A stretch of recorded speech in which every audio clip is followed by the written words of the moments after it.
કેમ છો વિદ્યાર્થી મિત્રો? ઈ અભ્યાસુ ધ લર્નિંગ એપ પર આપ સૌ વિદ્યાર્થી મિત્રોનું હાર્દિક સ્વાગત છે. મિત્રો આપણે ભણી રહ્યા છીએ એમકોમ સેમિસ્ટર 2 અને આપણા સબ્જેક્ટનું નામ છે અકાઉન્ટ 5.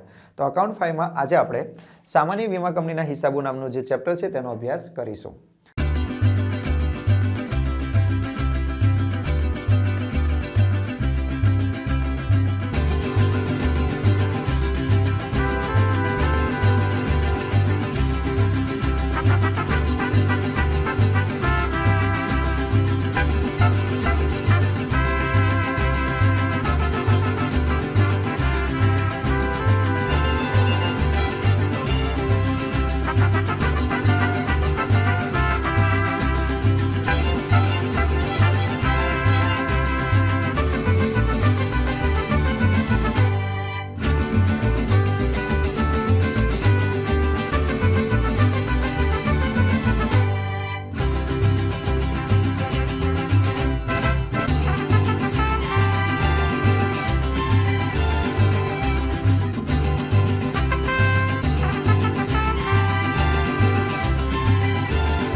તો સ્ટુડન્ટ સૌથી પહેલા તમે જુઓ ચેપ્ટરનું નામ શું છે.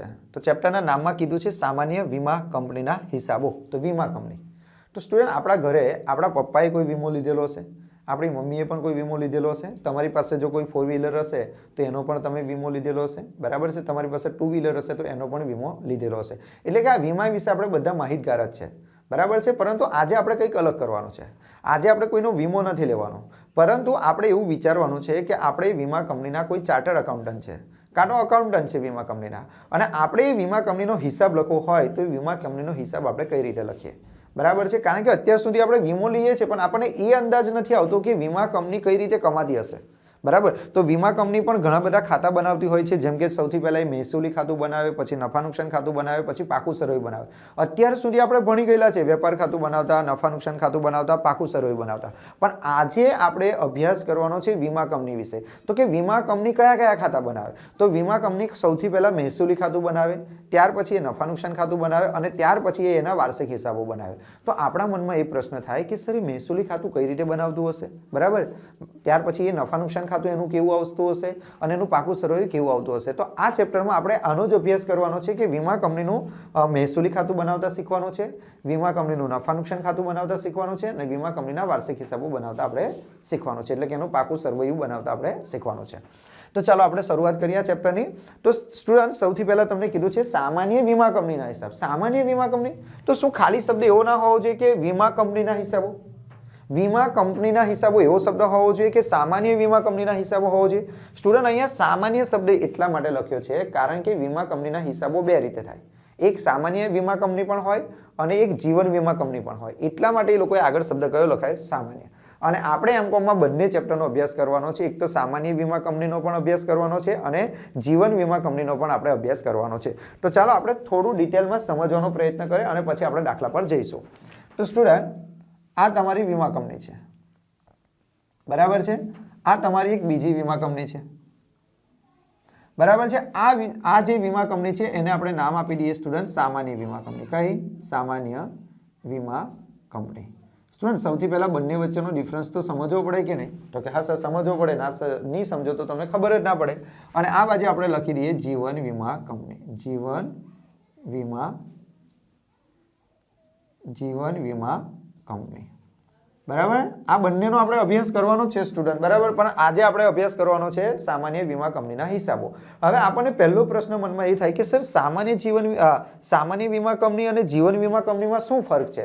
તો સ્ટુડન્ટ આ જે સામાન્ય વીમા કંપની છે ને એ 3 પ્રકારનો ધંધો કરે છે. કેટલા પ્રકારનો ધંધો? 3. એક, દરિયાઈ વીમો ઉતારે છે લોકો, દરિયાઈ વીમો.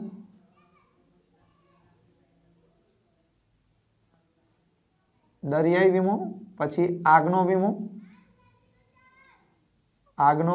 અને બીજો આવશે પરચુરણ વીમો. કયો વીમો? પરચુરણ વીમો, બરાબર છે. અને આ જે જીવન વીમો છે એમાં ખાલી જીવન અંગેનો વીમો આવશે. કોનો? જીવનનો વીમો. જીવન વીમો. જીવન વીમો. બરાબર. અહીંયા જુઓ સ્ટુડન્ટ, સામાન્ય વીમા કંપનીમાં ટોટલ 3 પ્રકારના વીમા આવે.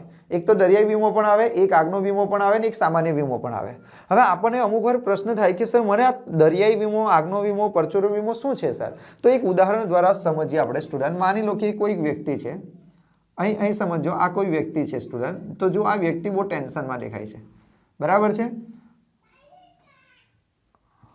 આ વ્યક્તિ બહુ ટેન્શનમાં છે. ટેન્શનમાં એટલે એને બહુ ચિંતા છે. હવે આપણને પ્રશ્ન થાય કે આ વ્યક્તિને શાનું ટેન્શન છે, શાની ચિંતા છે?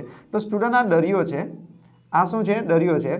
અને દરિયામાં એનું એક જહાજ જઈ રહેલું છે. કોનું જહાજ જઈ રહેલું છે? આ વ્યક્તિનું, બરાબર છે. આ વ્યક્તિનું એક જહાજ આ દરિયામાં જઈ રહેલું છે. કારણ કે એનો બિઝનેસ જ છે. એનો બિઝનેસ છે શાનો? તો જહાજનો, બરાબર છે. અને આ જે જહાજ છે એમાં લાખો કરોડો રૂપિયાનો માલ ભરેલો છે.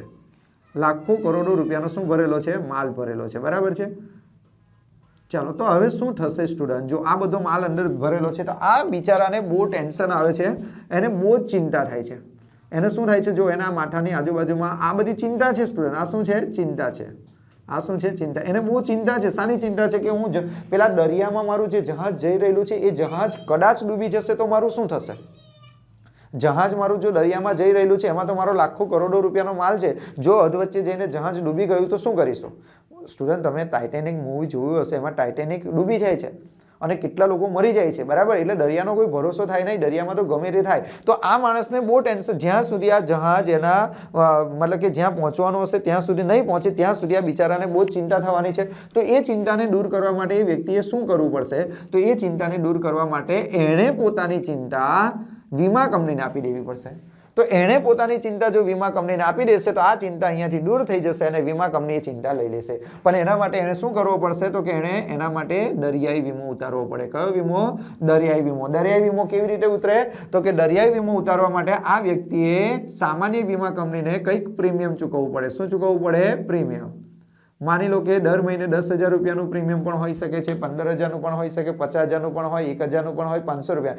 એનો મતલબ એવો થાય કે આ વ્યક્તિ વીમા કંપનીને પ્રીમિયમ ચૂકવશે ને એના બદલામાં વીમા કંપની એની ચિંતાને લઈ લેશે. એની ચિંતાને લઈ લેશે એનો મતલબ એવો થશે કે વીમા કંપની એવું કહેશે કે ભાઈ હવે આ જહાજનું તારે ટેન્શન લેવાની કોઈ જરૂર નહીં, એ જહાજની ચિંતા અમે રાખીશું. હવે માની લો કે રસ્તામાં જહાજ જતું હતું ને જહાજ પાણીમાં ડૂબી ગયું. જો આ પાણીમાં ડૂબી ગયું, બરાબર છે. અને એનો લાખો કરોડો રૂપિયાનો માલ સ્વાહા થઈ ગયો, બરાબર. તો હવે એ માણસને દુઃખી થવાની જરૂર નહીં. હજુ બી એ માણસ તો હસતો જ રહેશે. એ માણસ હસતો જ રહેશે. કેમ? કારણ કે એને ખબર છે કે મને કંઈ નુકસાન થવાનું નથી. ભલે મારું જહાજ ડૂબી ગયું પરંતુ વીમા કંપની મને મારા નુકસાનના પૈસા બધા આપી દેશે. એનો મતલબ કે આની જે ચિંતા હતી એ કોણે લઈ લીધી? વીમા કંપનીએ લઈ લીધી. બીજી વાત આપણે કરીએ. કોઈક બીજો એક વ્યક્તિ હતો સ્ટુડન્ટ. બીજો એક વ્યક્તિ હતો, બિલ્ડર હતો, બહુ મોટો બિલ્ડર હતો સ્ટુડન્ટ, બહુ મોટો બિલ્ડર હતો. કાં તો પછી માની લો કે એક વ્યક્તિ હતો, એ બિચારો બહુ ટેન્શનમાં રહે છે. એની ફટાકડાનો બિઝનેસ છે, આખી કંપની છે ફટાકડાની. એ દિવાળી પર બહુ કરોડો અબજો રૂપિયાના ફટાકડા બનાવી રહેલો છે. અને એની આખી મોટી આ બિલ્ડિંગ છે, આ એની કંપની છે, અને આ કંપનીના અલગ અલગ માળ પર ફટાકડા બને છે. પણ તમને ખબર જ હશે કે ફટાકડાની દુકાનમાં મોટાભાગે આગ લાગવાનો બહુ એ રહી ખતરો રહી, બરાબર છે. એટલે આને પણ બિચારાને છે ને રાતે ઊંઘ નથી આવતી. આને પણ બિચારાને રાતે શું થશે? ઊંઘ નથી આવતી. કેમ કે એને ટેન્શન રહી છે કે જો કંઈ શોર્ટ સર્કિટ થયું કે કંઈ પણ કંપનીમાં થયું તો મારી આખી કંપની સ્વાહા થઈ જશે. જો અહીંયા ધુમાડા નીકળે છે એટલે કે સળગી જશે. એટલે બિચારાને બહુ ટેન્શન રહી છે. એને શું કરવું પડશે? સ્ટુડન્ટ, એક એક્ઝામ્પલ તરીકે હું તમને કહું કે આ જો કંપની છે ને કંપનીમાં આગ લાગી જશે ને તો બિચારો ભિખારી બની જવું પડશે. શું બની જવું પડશે ને? ભિખારી બની જવું પડશે. ને મંદિરની બહાર વાળકો લઈને એને શું કરવું પડશે? ભીખ માગવી પડશે. કેમ ભીખ માગવી પડશે? કારણ કે એની આખી કંપની તો શું થઈ ગયા? આગમાં સળગી ગઈ. આગમાં સળગી જશે તો બિચારો રોડ પર આવી જશે, બરાબર છે. તો એને પણ બહુ બધી ચિંતા છે સ્ટુડન્ટ. જો એને પણ બિચારાને બહુ ચિંતા છે સ્ટુડન્ટ. આપણને એવું લાગે કે ચિંતા આપણને જ છે, પણ આપણી કરતાં પણ વધારે ચિંતાવાળા લોકો બેઠા છે. જો આ બિચારાને કેટલી બધી ચિંતા છે, કેટલી મોટી એની બિલ્ડિંગ છે, પણ એને ચિંતા છે કે મારી બિલ્ડિંગમાં આગ લાગ્યું તો હું તો રોડ પર આવી જઈશ, મારે તો ભિખારી બની જવું પડશે. કારણ કે કેટલી કરોડોની લોન લઈને તો મેં બિલ્ડિંગ બનાવેલું છે, બરાબર. તો એ વ્યક્તિ શું કરશે કે આ ચિંતામાંથી મુક્ત થવા માટે કોની પાસે જશે? સામાન્ય વીમા કંપની પાસે જશે. અને સામાન્ય વીમા કંપની પાસેથી એ કયો વીમો ઉતરાવી લેશે? આગનો વીમો લેશે. કયો વીમો લેશે? આગનો વીમો. એનો મતલબ એવો થાય કે જો ધંધામાં આગ લાગે છે તો એના પૈસા હવે કોણ ચૂકવશે? એનાથી થયેલ નુકસાન કોણ ભરપાઈ કરી આપશે? વીમા કંપની ભરપાઈ કરી આપશે. એના બદલામાં વ્યક્તિ શું ચૂકવશે ને? પ્રીમિયમ ચૂકવશે. શું ચૂકવશે? પ્રીમિયમ. 10,000, 20,000, 30,000 એટલે આ પ્રીમિયમ જે છે ને આ કંપની માટે શું થઈ ગઈ, આવક થઈ ગઈ. પરંતુ માની લો એક્ઝામ્પલ તરીકે જો અહીંયા આગ લાગી ગઈ તો એ આગ લાગશે ને જેટલું પણ નુકસાન થશે ને એ નુકસાન કોણ ભરપાઈ કરી આપશે, વીમા કંપની, સામાન્ય વીમા કંપની આ વ્યક્તિને ભરપાઈ કરી આપશે. એનો મતલબ એને શું કહેવાય, આ રકમ આને જે આપશે એને કહેવાય દાવાની રકમ. દાવાની રકમ એટલે શું ખબર છે સ્ટુડન્ટ, કે માની લો કે આની કંપનીમાં આગ લાગી ગઈ, આગ લાગી ગઈ ને એટલે એરોએ વીમા કંપની પર દાવો કરશે. વીમા કંપની પર દાવો કરશે એટલે એવું કહેશે કે ભાઈ વીમા કંપની, મારી કંપનીમાં આગ લાગી છે અને મને 50 લાખ રૂપિયાનું નુકસાન થયું છે. તો એ 50 લાખ રૂપિયા જે છે ને એને દાવો કહેવાય. 50 લાખ રૂપિયાનો દાવો કર્યો, બરાબર છે. તો એ દાવાની રકમ હવે સામાન્ય વીમા કંપની પહેલા શું કરશે, તપાસ કરશે ને એને લાગશે કે આ બધી વસ્તુ સાચી છે તો વીમા કંપની છે ને એને 50 લાખ રૂપિયાનો દાવો શું કરશે, મંજૂર કરશે. એટલે 50 લાખ રૂપિયા કોણે આપવા પડશે, વીમા કંપની આ વ્યક્તિને આપવા પડશે. બોલો, ખબર પડે છે. ત્યાર પછી માની લો કે કોઈ એક બીજી વ્યક્તિ છે સ્ટુડન્ટ, બીજી વ્યક્તિ છે. આ બીજી વ્યક્તિ જે છે એને છે ને એના હેલ્થનું ટેન્શન છે. શાનું ટેન્શન છે, હેલ્થ. આપણને પણ પોતાની હેલ્થનું ટેન્શન હોય ને, તમે વારે વારે બીમાર પડતા હોય, દવાખાનામાં જાઓ 10-15 હજારનું બિલ બની જાય છે, તો તમે આ હેલ્થ ઇન્સ્યોરન્સ આપણે લઈએ છીએ કે નથી લેતા.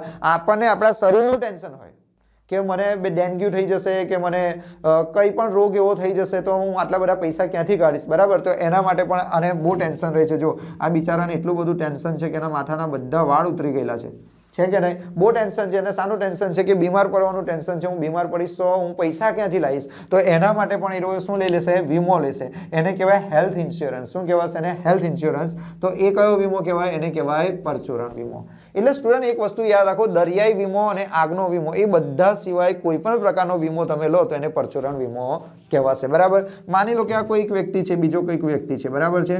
આ વ્યક્તિએ એક 15 લાખ રૂપિયાની કાર લાવ્યો. કેટલા રૂપિયાની કાર લાવ્યો, 15 લાખ રૂપિયાની, બરાબર છે.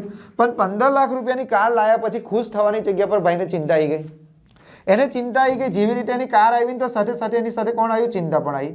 આ ચિંતા એના કઈ ચિંતા આવી કે ભાઈ કોઈ ચોર આવશે ને મારી ગાડીને ચોરી કરી જશે તો મારું શું થઈ જશે, રસ્તામાં હું ગાડી લઈને જઈશ ને મારું એક્સિડન્ટ થઈ જશે, એક્સિડન્ટ થઈ જશે અને મારી ગાડીનો ભૂક્કો બોલી જશે તો મારે તો 15-20 લાખ રૂપિયાની મારી તો કાર જતી રહેશે. એટલે બિચારાને આ ગાડી લાવ્યો અને ગાડી લાવ્યાને ખુશ થવાની જગ્યા પર, પેંડા વેચવાની જગ્યા પર બિચારે ટેન્શન લેવાનું ચાલુ કરી દીધું કે માની લો કાલે જ મારી ગાડી ચોરી થઈ જશે તો, ગાડી લઈને નીકળીશ ને એક્સિડન્ટ થઈ જશે તો મારું શું થઈ જશે. તો એના માટે એણે શું કર્યું, આ ચિંતામાંથી દૂર થવા માટે એણે વીમો લીધો. એ કયો વીમો કહેવાશે, એને પણ પરચુરણ વીમો કહેવાશે. કોઈ પણ પ્રકારનો તમે વીમો લો એને કહેવાય પરચુરણ વીમો. કોની સિવાય, દરિયાઈ વીમો અને આગના વીમા સિવાય. કોઈ એક વ્યક્તિ છે સ્ટુડન્ટ, હવે સમજો, મોસ્ટ આઈએમપી છે.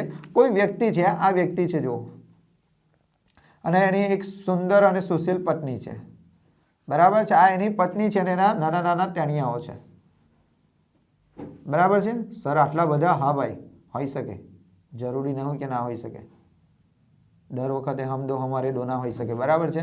તો જુઓ એના નાના નાના ટેણિયાઓ છે ને આખું જે ફેમિલી છે સ્ટુડન્ટ, આ ફેમિલીમાં કમાવાવાળી વ્યક્તિ એક જ છે. આ વ્યક્તિ બિચારો કમાય છે, બરાબર. એનો પગાર તો બહુ સારો છે, કમાઈ રહેલો છે, છતાં પણ બિચારાને ટેન્શન રહે છે. રોજે રોજ એને ટેન્શન રહે છે. ટેન્શન એટલે એને શું રહે છે, ચિંતા રહે છે. જો એના દિમાગની આજુબાજુમાં ચિંતા ગોલ ગોલ ગોલ ગોલ ફરે છે. બિચારાને બહુ ચિંતા છે. એને શાની ચિંતા છે, તો કે સ્ટુડન્ટ એને ચિંતા છે એના ફેમિલીની. સર એની ફેમિલીની કેમ એને ચિંતા છે? અરે યાર, કોઈ પણ વ્યક્તિને એની ફેમિલીની ચિંતા હોય કે ના હોય, હોવાની જ છે ને. કારણ કે આ ઘરમાં કમાવા વાળી એક જ વ્યક્તિ છે અને ચિંતા છે મૃત્યુની. શાની ચિંતા છે, મૃત્યુની. મૃત્યુની એટલે આ તો બહુ ખતરનાક વ્યક્તિ છે. મૃત્યુથી કંઈ બીતો નથી. સામે 100 લોકો આવી જાય ને તો પણ એ તલવાર લઈને લડવા જતો રહે એવો છે. પરંતુ એની ચિંતા એ વાતની છે કે કદાચ જો મારું મૃત્યુ થઈ જાય, કદાચ જો મારું મૃત્યુ થઈ જાય તો મારી ફેમિલીનું ભરણ પોષણ કોણ કરશે? આજે હું કમાઉં છું તો હું મારી પત્નીના બધા ખર્ચા કરી શકું છું, મારી બાળકોના મેં બધા ખર્ચા કરી શકું છું, મારી બાળકોની ફી ભરી શકું છું, બરાબર. એમની ટ્યુશનની ફી, સ્કૂલની ફી અને કરાટે શીખવી શકું. આ બધા ખર્ચા હું કરી શકું છું. કેમ? કારણ કે હું કમાઈ રહેલો છું. પણ માની લો કે મારું પોતાનું જ મૃત્યુ થઈ જાય તો મારી ફેમિલીનું કોણ, બરાબર, મારી ફેમિલીનું ભરણ પોષણ કોણ કરશે? આજની દુનિયામાં કોઈનું નથી. એવું નહીં કહેવાનું કે પિયરમાં જતી રહે, આટલા બધા બાળકો લઈને પિયરમાં જશે તો ભાભી લાત મારીને બહાર કાઢશે, બરાબર છે. તું તો મારા પર બોજ બનવા આવી ગઈ કહેશો. તો એના માટે એના પતિ શું કરશે કે એની ચિંતા કોને આપી દેશે? વીમા કંપનીને. એટલે જ્યારે પણ કોઈ વ્યક્તિને મૃત્યુ અંગેની ચિંતા હોય તો એને કયો વીમો લેવો પડે? જીવન વીમો લેવો પડે. કયો? જીવન વીમો. તો સ્ટુડન્ટ આ બે વચ્ચેનો ડિફરન્સ એ જ છે કે જો તમને તમારા મૃત્યુનું ટેન્શન હોય, તો તમારે જીવન વીમો લેવો પડે ને એની સિવાયનું કોઈ પણ પ્રકારનું ટેન્શન હોય, મૃત્યુ સિવાયનું કોઈ પણ પ્રકારનું ટેન્શન હોય તો તમારે સામાન્ય વીમો લેવો પડે. હવે સ્ટુડન્ટ આપણે એ સમજવાનું છે કે વીમા કંપની કઈ રીતે હિસાબ રાખે. તો ચાલો આપણે એ રાખીએ. કારણ કે સ્ટુડન્ટ આપણે એજન્ટ તો બનવાનું છે નહીં સ્ટુડન્ટ, આપણે તો ચાર્ટર્ડ એકાઉન્ટન્ટ અથવા પછી એકાઉન્ટન્ટ બનવાનું છે, તો આપણે એકાઉન્ટન્ટ તરીકે વિચારવું પડશે. તો સ્ટુડન્ટ જીવન વીમો અને સામાન્ય વીમો, તો આપણે જીવન વીમો અત્યારે અભ્યાસ કરવાનો નથી, આપણે સામાન્ય વીમાનો અભ્યાસ કરવાનો છે. તો સામાન્ય વીમામાં કઈ કઈ વસ્તુ આવશે? તો જો સ્ટુડન્ટ અહીંયા ધ્યાન આપજો, સામાન્ય વીમા કંપની, સામાન્ય વીમા કંપની. આ જે સ્ટુડન્ટ સામાન્ય વીમા કંપની છે, એ સામાન્ય વીમા કંપની જ્યારે પણ પોતાના હિસાબો બનાવે છે, તો એ પોતાના હિસાબો જે બનાવે છે એ હિસાબોમાં 3 વસ્તુ બનાવે. કેટલી વસ્તુ બનાવે છે? 3 વસ્તુ. જો નંબર 1, નંબર 2 અને નંબર 3. પહેલી વસ્તુ એ બનાવે છે સ્ટુડન્ટ મહેસૂલી ખાતું. કયું ખાતું બનાવશે? મહેસૂલી ખાતું. મહેસૂલી ખાતું. ત્યાર પછી બીજું શું બનાવશે? તો કે નફા નુકસાન ખાતું. અને ત્યાર પછી એ શું બનાવશે? તો કે પાકું સરવૈયું. બરાબર છે. તો સ્ટુડન્ટ આ ચેપ્ટરમાં આપણે 3 વસ્તુ બનાવતા શીખવાનું છે. એક તો મહેસૂલી ખાતું બનાવતા શીખવાનું છે, એક નફા નુકસાન ખાતું બનાવતા શીખવાનું છે, અને એક પાકું સરવૈયું બનાવતા શીખવાનું છે. તો સૌથી પહેલા સ્ટુડન્ટ આપણે મહેસૂલી ખાતું બનાવતા શીખીએ. શું બનાવતા શીખીએ? તો મહેસૂલી ખાતું એ કઈ રીતે બનાવે. પરંતુ સ્ટુડન્ટ મહેસૂલી ખાતું બનાવતા પહેલા પણ આપણે બીજી 3 વસ્તુ એવી છે કે જે આપણે શીખી લઈએ, અને ત્યાર પછી આપણે 3 વસ્તુ શીખીશું. બરાબર છે. ચાલો, તો કોઈ પણ વીમા કંપની હોય સ્ટુડન્ટ, બરાબર સમજો. હવે આ વીમા કંપની છે. આ કઈ કંપની છે? વીમા કંપની. વીમા કંપની. કઈ વીમા કંપની? સામાન્ય વીમા કંપની. બરાબર છે. તો સ્ટુડન્ટ આ જે વીમા કંપની છે, તો આપણને પ્રશ્ન થાય કે જે વીમા કંપની હોય એની મુખ્ય આવક કઈ? એટલે કે વીમા કંપની શામાંથી કમાતી હશે? બરાબર છે. અને વીમા કંપનીના સૌથી મોટામાં મોટા ખર્ચા કયા? તો સ્ટુડન્ટ એક વસ્તુ યાદ રાખો, જો તમને કોઈક એવું પૂછે કે વીમા કંપનીની મુખ્ય આવક કઈ? કઈ આવક? મુખ્ય આવક. તો સ્ટુડન્ટ અહીંયા ધ્યાન આપજો. હવે ઇન્ટરેસ્ટિંગ પોઈન્ટ આવવાનો છે સ્ટુડન્ટ. મુખ્ય આવક કઈ? તો કે વીમા કંપનીની મુખ્ય આવક છે મળેલ પ્રીમિયમ. મળેલ પ્રીમિયમ. લોકો પાસેથી એને શું મળશે સ્ટુડન્ટ? પ્રીમિયમ મળશે. તમારી ચિંતા કોણ લઈ લે છે સ્ટુડન્ટ? તમારી ચિંતા કોણ લઈ લે છે? વીમા કંપની લઈ લે છે. તમારી ચિંતા વીમા કંપની લઈ લે છે, અને એના બદલામાં તમારી પાસે પ્રીમિયમ લે છે. હવે અમુક તો બહુ ભારે નોટ હોય. બરાબર છે. અમુક તો જ્યારે હું એમકોમ ભણાવતો તો અમુક છોકરાઓ ઉભા થઈને પૂછે કે હે સર, વીમા કંપની આપણી કોઈ પણ પ્રકારની ચિંતા લઈ લે? મેં કીધું હા, તમારી જો કોઈ પણ પ્રકારની ચિંતા હોય, તમને તમારા હેલ્થની ચિંતા હોય, તો તમે વીમો ઉતારી લેશો. તમારા હેલ્થની ચિંતા એ લઈ લેશે. એટલે કે જો તમે બીમાર પડશો તો એના બદલામાં એ પૈસા આપશે. તમારી કાર ચોરી થઈ જશે તો પણ તમને ચિંતા છે, તમારી ચિંતા એ લઈ લેશે. તો અમુક તો ભારે ભારે નોટો એવું પૂછે કે સર, હું એમકોમમાં ભણું છું, મને બહુ ચિંતા છે કે હું પાસ થઈશ કે નહીં, તો મારી ચિંતા વીમા કંપની લઈ લેશે? અરે ડોબા, એવી ચિંતા થોડી કોઈ લઈ લેવાનું. બરાબર છે. કોઈ ચાર્ટર્ડ એકાઉન્ટન્ટ બનવાનો હોય, એટલે કે સીએની એક્ઝામ આપતો હોય, સર હું સીએ ફાઇનલમાં છે અને બહુ જ ચિંતા છે, શું વીમા કંપની મારી ચિંતા લઈ લેશે? તો કેવી રીતે લેશે? બરાબર. કોઈ તો અમુક એવું કહે કે સર મારી ગર્લફ્રેન્ડ સાથે બ્રેકઅપ થઈ ગયેલું, મને બહુ ટેન્શન રહી છે, આપઘાતના વિચારો આવે, શું મારી ચિંતા વીમા કંપની લઈ લેશે? તો એવી ચિંતા વીમા કંપની નહીં લે. તમારી પરીક્ષાની ચિંતા નહીં લે. એ તો તમારે જાતે જ મહેનત કરવી પડશે. એટલે જ કહું છું કે જે ભણવામાં આવે ને એને બેસ્ટ રીતે સમજો, લખો.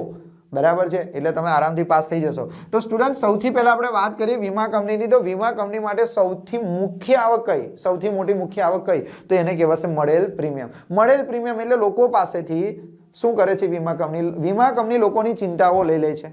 વીમા કંપની લોકોની ચિંતા લઈ લે છે, અને એના બદલામાં એ શું લે છે? તમારી પાસેથી પ્રીમિયમ લે છે. તો પ્રીમિયમ એની શું થઈ ગઈ? મુખ્ય આવક. એટલે જે વ્યક્તિને પ્રીમિયમની ગણતરી કરતા આવડી ગઈ એને આખા દાખલા આવડી જશે. ત્યાર પછી વીમા કંપનીના મુખ્ય ખર્ચા કયા? વીમા કંપનીના મુખ્ય ખર્ચા કયા? મુખ્ય ખર્ચ. તો વીમા કંપનીના મુખ્ય 2 ખર્ચ છે સ્ટુડન્ટ. કેટલા ખર્ચ છે? 2 ખર્ચ છે. આને પહેલો નંબર આપ્યો એટલે આને બીજો ને ત્રીજો આપ્યો, નહીં તો આને પહેલો જ આપો ભાઈ. મુખ્ય ખર્ચ. એના મુખ્ય ખર્ચ કયો? દાવાની ચૂકવણી. દાવાની જે ચૂકવણી આવે એનો મુખ્ય ખર્ચ, ને બીજો કમિશન. બરાબર. અમુકને એ થાય સર દાવાની ચૂકવણી એટલે શું? ભાઈ દાવાની ચૂકવણી મેં થોડી વાર પહેલાં જ તમને કીધું કે માની લો તમારી બિલ્ડિંગ છે અને બિલ્ડિંગમાં આગ લાગી ગઈ અને તમને 50 લાખ રૂપિયાનું નુકસાન થઈ ગયું. એટલે તમે વીમા કંપની પર દાવો કર્યો કે ભાઈ મારી કંપનીમાં આગ લાગી જઈ છે, 50 લાખ રૂપિયાનું મને નુકસાન થઈ છે, તમે મને 50 લાખ રૂપિયા આપો. એટલે તમે દાવો કર્યો. પછી શું કરશે વીમા કંપની? એ જે સ્થળ પર આગ લાગી હશે એ સ્થળ પર આવશે, બધું ચેક કરશે કે ખરેખર આગ લાગી, ખરેખર આટલાનું નુકસાન થઈ છે, બધી ગણતરી કરશે, અને પછી તમારા દાવો મંજૂર કરશે કે હા ભાઈ તમને જે 50 લાખ રૂપિયાનું નુકસાન થયું છે એ નુકસાનના પૈસા અમે આપીશું. તો એને કહેવાય દાવાની ચૂકવણી. તો સર કમિશન એટલે શું? કમિશન એટલે શું? તો સ્ટુડન્ટ તમે પણ જ્યારે પણ વીમો લીધો હશે ને તો વીમો તમે ડાયરેક્ટ નહીં લીધો હોય. વીમો લેવા માટે તમારે કોઈ વચેટિયાને પકડવો પડશે. વચેટિયાને એટલે કે એજન્ટને પકડવો પડશે. વીમા એજન્ટ કહેવાય ને. એ વીમા એજન્ટને તમારે પકડવાનો અને એને કહેવાનું કે મારે આનો વીમો લેવો છે. ભાઈ એ ભાઈ કઈ વાત કરશે? વીમા કંપનીમાં વાત કરશે. તો એના બદલામાં વીમા કંપની પેલા એજન્ટને કંઈક કમિશન ચૂકવશે. એટલે તો આપણા ઘરે વીમા કંપનીવાળા આવે આપણને કેટલું સમજાવે, કલાક સમજાવે. તમને શું લાગે કેમ સમજાવે કલાક? હે, એમને બહુ ઇન્ટરેસ્ટ થઈ જાય. શું લાગે તમને એ લોકોને તમારી બહુ જ પડેલી છે? કેટલા બધા ઉદાહરણો આપશે, બરાબર. એટલે એમને તમારી નથી પડેલી, પરંતુ એ વીમા કંપની જે હોય છે ને એ વીમા કંપની એ વ્યક્તિને એનું શું આપશે? કમિશન આપશે. તમે જેવો વીમો ઉતારશો ને એટલે વીમા કંપની એનું કમિશન ચૂકવશે. તો કમિશન એ પણ વીમા કંપની માટે શું થઈ ગયો? ખર્ચ થઈ ગયો, બરાબર. તો સૌથી પહેલા સ્ટુડન્ટ આપણે મળેલ પ્રીમિયમની ગણતરી શીખીએ, દાવાની ગણતરી શીખીએ અને કમિશનની. તો અહીંયા ધ્યાન આપજો, હું તમને જે શીખવાડું છું એ જ રીતે તમારે કરવાનું છે, બરાબર. સહેજ પણ ગભરાવાની જરૂર નથી. સૌથી પહેલા આપણે પ્રીમિયમ. તો જો એકદમ ડીપમાં જવાનું છે સ્ટુડન્ટ આપણે આજે. તો પ્રીમિયમની ગણતરી કેવી રીતે થાય? તો નોંધ નંબર 1, એને નામ આપી દેવાનું સ્ટુડન્ટ. શું નામ આપવાનું? નોંધ નંબર 1.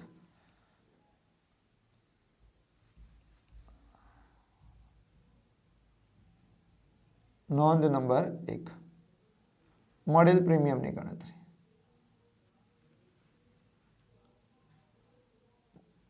મળેલ પ્રીમિયમની આવક અથવા મળેલ પ્રીમિયમ આપણે કહીએ તો પણ ચાલે. મળેલ પ્રીમિયમ કેવી રીતે કરવાનું?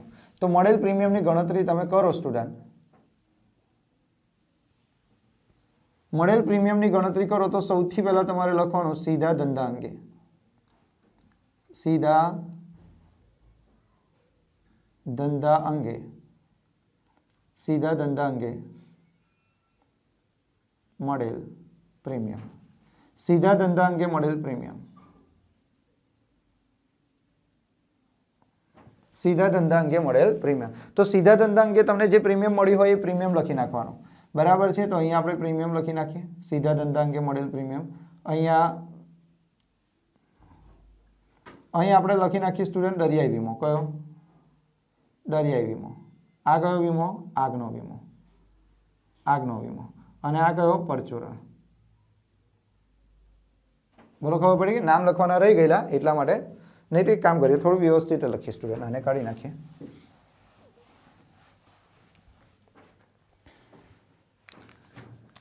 ચાલો અહીંયા ધ્યાન આપજો. અહીંયા લખીએ આપણે નોંધ નંબર 1. શાની ગણતરી કરવાની છે આપણે? મળેલ પ્રીમિયમની. ચાલો મળેલ પ્રીમિયમની ગણતરી આપણે કરીએ. તો મળેલ પ્રીમિયમની ગણતરી આપણે કઈ રીતે કરવાની સ્ટુડન્ટ? તો સૌથી પહેલા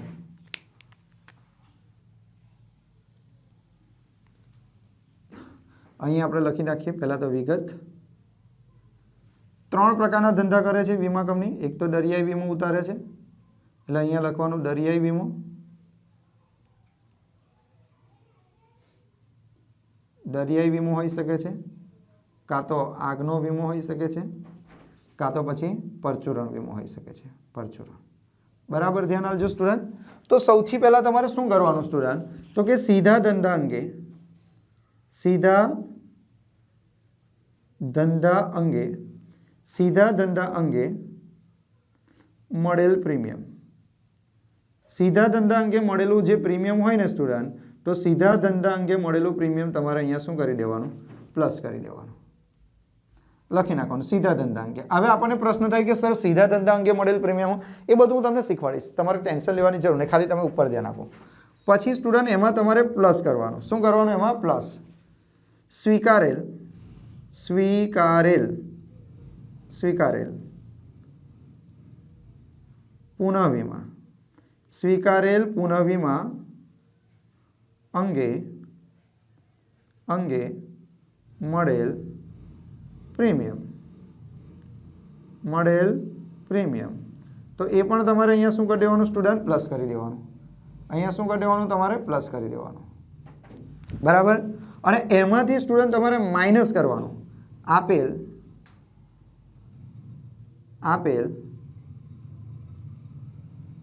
પુનઃ વીમા. આપેલ પુનઃ વીમા અંગે. આપેલ પુનઃ વીમા અંગે ચૂકવેલ પ્રીમિયમ. કયું? ચૂકવેલ પ્રીમિયમ. તો આ ચૂકવેલ પ્રીમિયમ જે છે સ્ટુડન્ટ, એ ચૂકવેલ પ્રીમિયમ તમારે શું કરી દેવાનું? માઇનસ કરવાનું. શું કરી દેવાનું? માઇનસ કરી દેવાનું. બોલો આટલું ક્લિયર થયું? તો કે હા સર આટલું ક્લિયર થયું. હવે તમે અહીંયા ટોટલ કરો. અહીંયા જે ટોટલ કરશો સ્ટુડન્ટ, એટલે અહીંયા તમને શું મળી જશે? પ્રીમિયમની કુલ રકમ મળશે. બોલો આટલું ક્લિયર થયું? તો કે હા સર. હવે આ જે થયું ને એમાંથી તમારે બાદ કરવાનું સ્ટુડન્ટ. શું કરવાનું? બાદ કરવાનું. બાદ કરવાનું. શું બાદ કરવાનું? તો કે આખરની બાકી. આખરની બાકી. સાની આખરની બાકી માઇનસ કરવાની? તો આખરની બાકી માઇનસ કરવાની. એમાં લખવાનું જોખમ અનામત. અહીંયા તમારે પ્લસ કરી નાખવાનું ભાવિ જોખમ અનામત. ભાવિ જોખમ અનામત. સર આ ભાવિ જોખમ અનામત શું છે? હું તમને સમજાવીશ. ભાવિ જોખમ અનામત એટલે કે આ જે રકમ આવી એ રકમના અહીંયા કેટલા ટકા? 100%. હંમેશા યાદ રાખવો, દરિયાઈ વીમો હોય, કયો વીમો હોય? દરિયાઈ વીમો. તેમાંથી ભાવિ જોખમ અનામત તમારે માઇનસ કરવાનો. અહીંયા જે રકમ હોય તેના કેટલા ટકા? 100%. તો આ રકમના 100% તમારે અહીંયા શું કરી દેવાના? માઇનસ કરી દેવાના. બોલો ખબર પડે છે? તો કે હા સર. પછી આગનો વીમો હોય સ્ટુડન્ટ, આગનો વીમો, તો તમારે અહીંયા કેટલા ટકા માઇનસ કરી દેવાના? 50%. પણ શાના 50%? તો કે આ જે રકમ આપી હોય એના 50% માઇનસ કરવાના. અહીંયા તમારે શું કરવાનું? પરચુરણ વીમો આપેલો હોય તો કેટલા ટકા માઇનસ કરવાના? બોલો તો 50% માઇનસ કરવાના. શાના 50%? આના 50% માઇનસ કરી દો. બોલો ખબર પડી કે ના ખબર પડી? સર આ વસ્તુ યાદ રાખવાનું છે કે હા યાદ રાખવાનું સ્ટુડન્ટ. જ્યારે પણ તમે દાખલો ગણતા હોય દરિયાઈ વીમો કીધો હોય તો અહીંયા તમને જે પ્રીમિયમ મળ્યું ને કુલ પ્રીમિયમ, કુલ મળેલ પ્રીમિયમ, કુલ મળેલ પ્રીમિયમ, તો તમને જે કુલ પ્રીમિયમ મળ્યું સ્ટુડન્ટ એ પ્રીમિયમના કેટલા ટકા? 100%. એના 50% અને આના 50%. પણ ક્યારે? દરિયાઈ વીમો હોય તો 100%, આગનો વીમો હોય તો 50%, પરચુરણ વીમો હોય તો 50%. બરાબર. એ 50% તો માઇનસ કરવાનો. સર કેમ માઇનસ કરવાના? સ્ટુડન્ટ હું એકવાર લખી નાખું પછી આપણે ડીપમાં જવાનું છે. બરાબર. તો ભાવિ જોખમ અનામત માઇનસ કરવાનું છે. પછી વધારાનું જોખમ અનામત, વધારાનું જોખમ અનામત જે હોય એ વધારાનું જોખમ અનામત પણ તમારે શું કરી દેવાનું સ્ટુડન્ટ? પ્લસ માઇનસ કરી દેવાનું. શું કરવાનું? વધારાનું જોખમ અનામત. સ્ટુડન્ટ વધારાનું જોખમ અનામત એટલે આ વધારાનું જોખમ અનામત દાખલામાં તમને કીધેલું હશે કે આટલા ટકા રાખવાનું છે, કાં તો પછી એની રકમ આપી દીધેલી હશે. બરાબર છે. તો કે દાખલામાં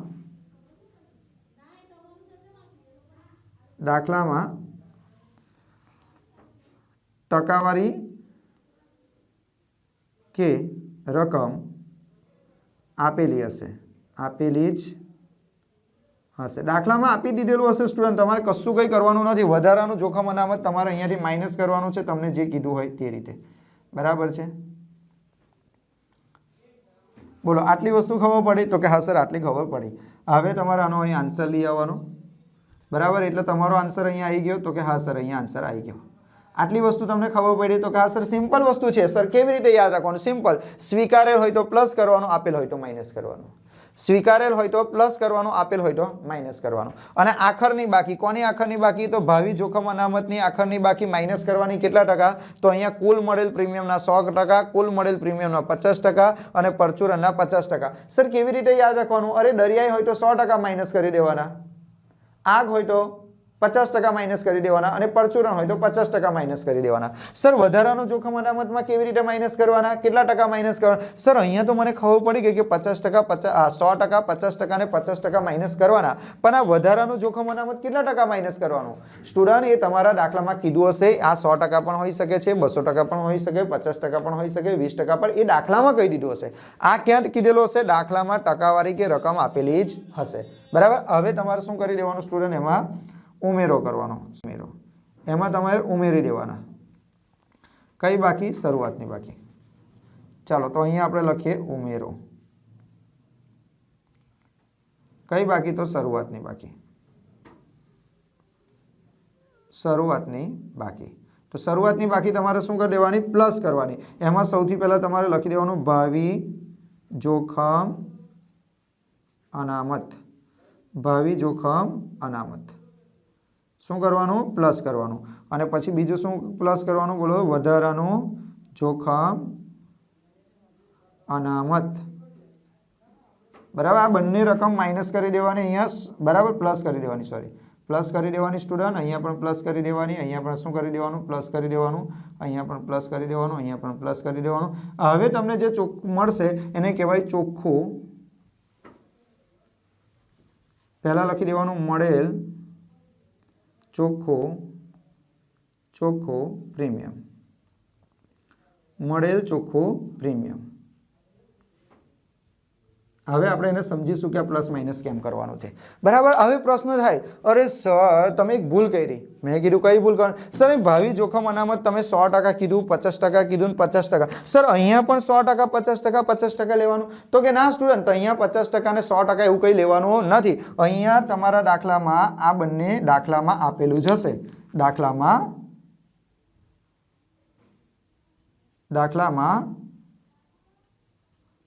आपेलुं ज हशे बोलो क्लियर इंग भर्या छे साहेब खबर पड़े छे स्टूडेंट आटली गणतरी तमारे करवानी मळेल प्रीमियमनी जो आ गणतरी करता तमने आवड़ी गयुं तो दुनियानी कोई ताकत नहीं कि तमने रोकी सके बराबर पण सर आ वस्तु तो आवड़ी गयुं पण अमने एज नहीं खबर पड़ी कि सर आ सीधा धंधा अंगे मळेल प्रीमियम कोने कहेवाय स्वीकारेल पुनः वीमा अंगे मळेल प्रीमियम कोने कहेवाय आपेल ने सर पहला तो स्वीकारेल तमे प्लस कर्युं ने आपेल तमे माइनस कर्युं केम कर्युं याद रखो ज्यारे पण तमारा दाखलामां स्वीकारेल शब्द आवे कयो स्वीकारेल शब्द होय तो तमारे प्लस ज करवानुं छे अने आपेल शब्द होय तो तमारे माइनस ज करवानुं छे गोखणपट्टी नहीं करवानी हूँ तमने अत्यारे शीखवाड़ीश बहुत सारी रीते शीखवाड़ीश कि तमने याद रही जशे पण तमारे आटलुं तो याद राखवानुं छे ज्यारे पण स्वीकारेल शब्द होय तो प्लस ज थाय अने आपेल शब्द होय तो माइनस थाय गमे ते आ दाखलामां ज्यारे ज्यारे स्वीकारेल शब्द आवे प्लस करी नाखो आपेल शब्द आवे तो माइनस करी नाखो बराबर जोखम अनामतमां तमारे शुं करवानुं जोखम अनामतमां याद राखो जोखम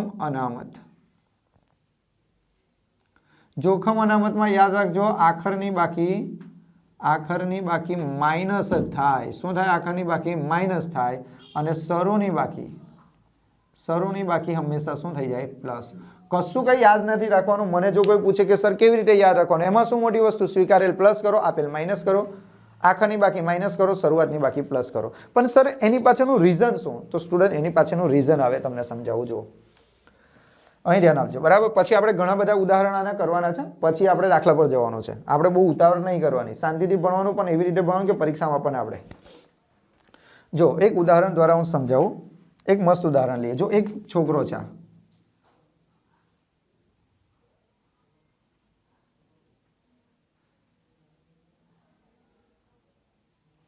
વાળ બાર બનાવી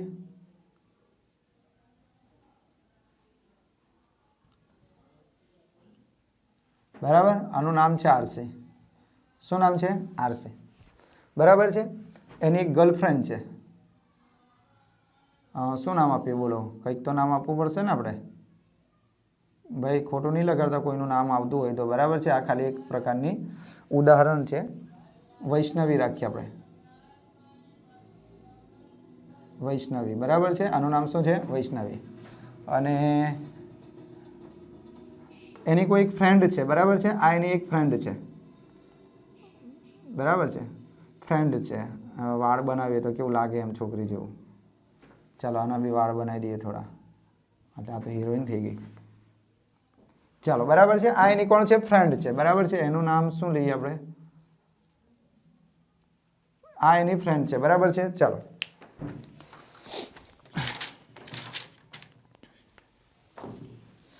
चलो तो आनु नाम आपणे शुं आप्युं वैष्णवी आप्युं आनु नाम शुं आप्युं आरसी आप्युं अने आनु नाम आपणे शुं आपीए मिनी बराबर छे तो के आ जे आरसी छे आ एनी गर्लफ्रेंड छे अने आ एनी बेस्ट फ्रेंड छे बराबर छे एकदम खास प्रकारनी फ्रेंड छे तो आपणे अमुकवार शुं थाय के आ जे आरसी जे छे एनी आ कॉलेज छे स्टूडेंट बराबर ध्यान आपजो आ एनी कॉलेज छे बराबर छे तो आ कॉलेजमांथी आरसी ने 5 असाइनमेंट लखवा आप्या केटला असाइनमेंट 5 असाइनमेंट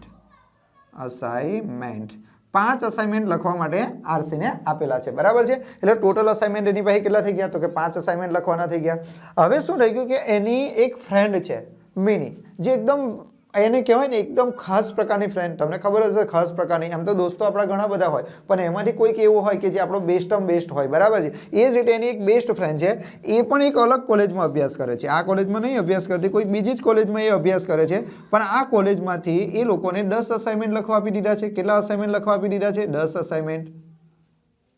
જો તમે જોઈએ ને અસાઇનમેન્ટ 10 લખવા આપી દીધા, બિચારી કેટલી ટેન્શનમાં છે, બરાબર છે, તો બહુ જ ટેન્શનમાં છે. એક દિવસ એ રાહુલને મળી એટલે એના બધા દુઃખ કહે છે કે જવા દે ને, અમારી કોલેજમાં તો આટલા બધા અસાઇનમેન્ટ લખવાના આપી દીધેલા છે, મને તો ટાઈમ નહીં મળતો, આ ને તેને કહેતા એ તો રડવાનું ચાલુ થઈ ગઈ, એકદમ દુઃખી થઈ ગઈ, આંખમાંથી આંસુ ટપકવા વર્ગ્યા, એટલે રાહુલને પણ દુઃખ થઈ ગયું, રાહુલ બી બિચારો આમ દુઃખી થઈ ગયો, બરાબર છે, આરસી યાની રાહુલ, બરાબર છે, તો રાહુલને પણ જોરદાર દુઃખ થઈ ગયું યાર કે મારી ફ્રેન્ડ આટલી બધી દુઃખમાં છે. એટલે ફોર્મમાં ભાઈએ કહી દીધું કે એક કામ કર કે તારા જે અસાઇનમેન્ટ છે ને 10માંથી 4 અસાઇનમેન્ટ હું તને લખી આપીશ.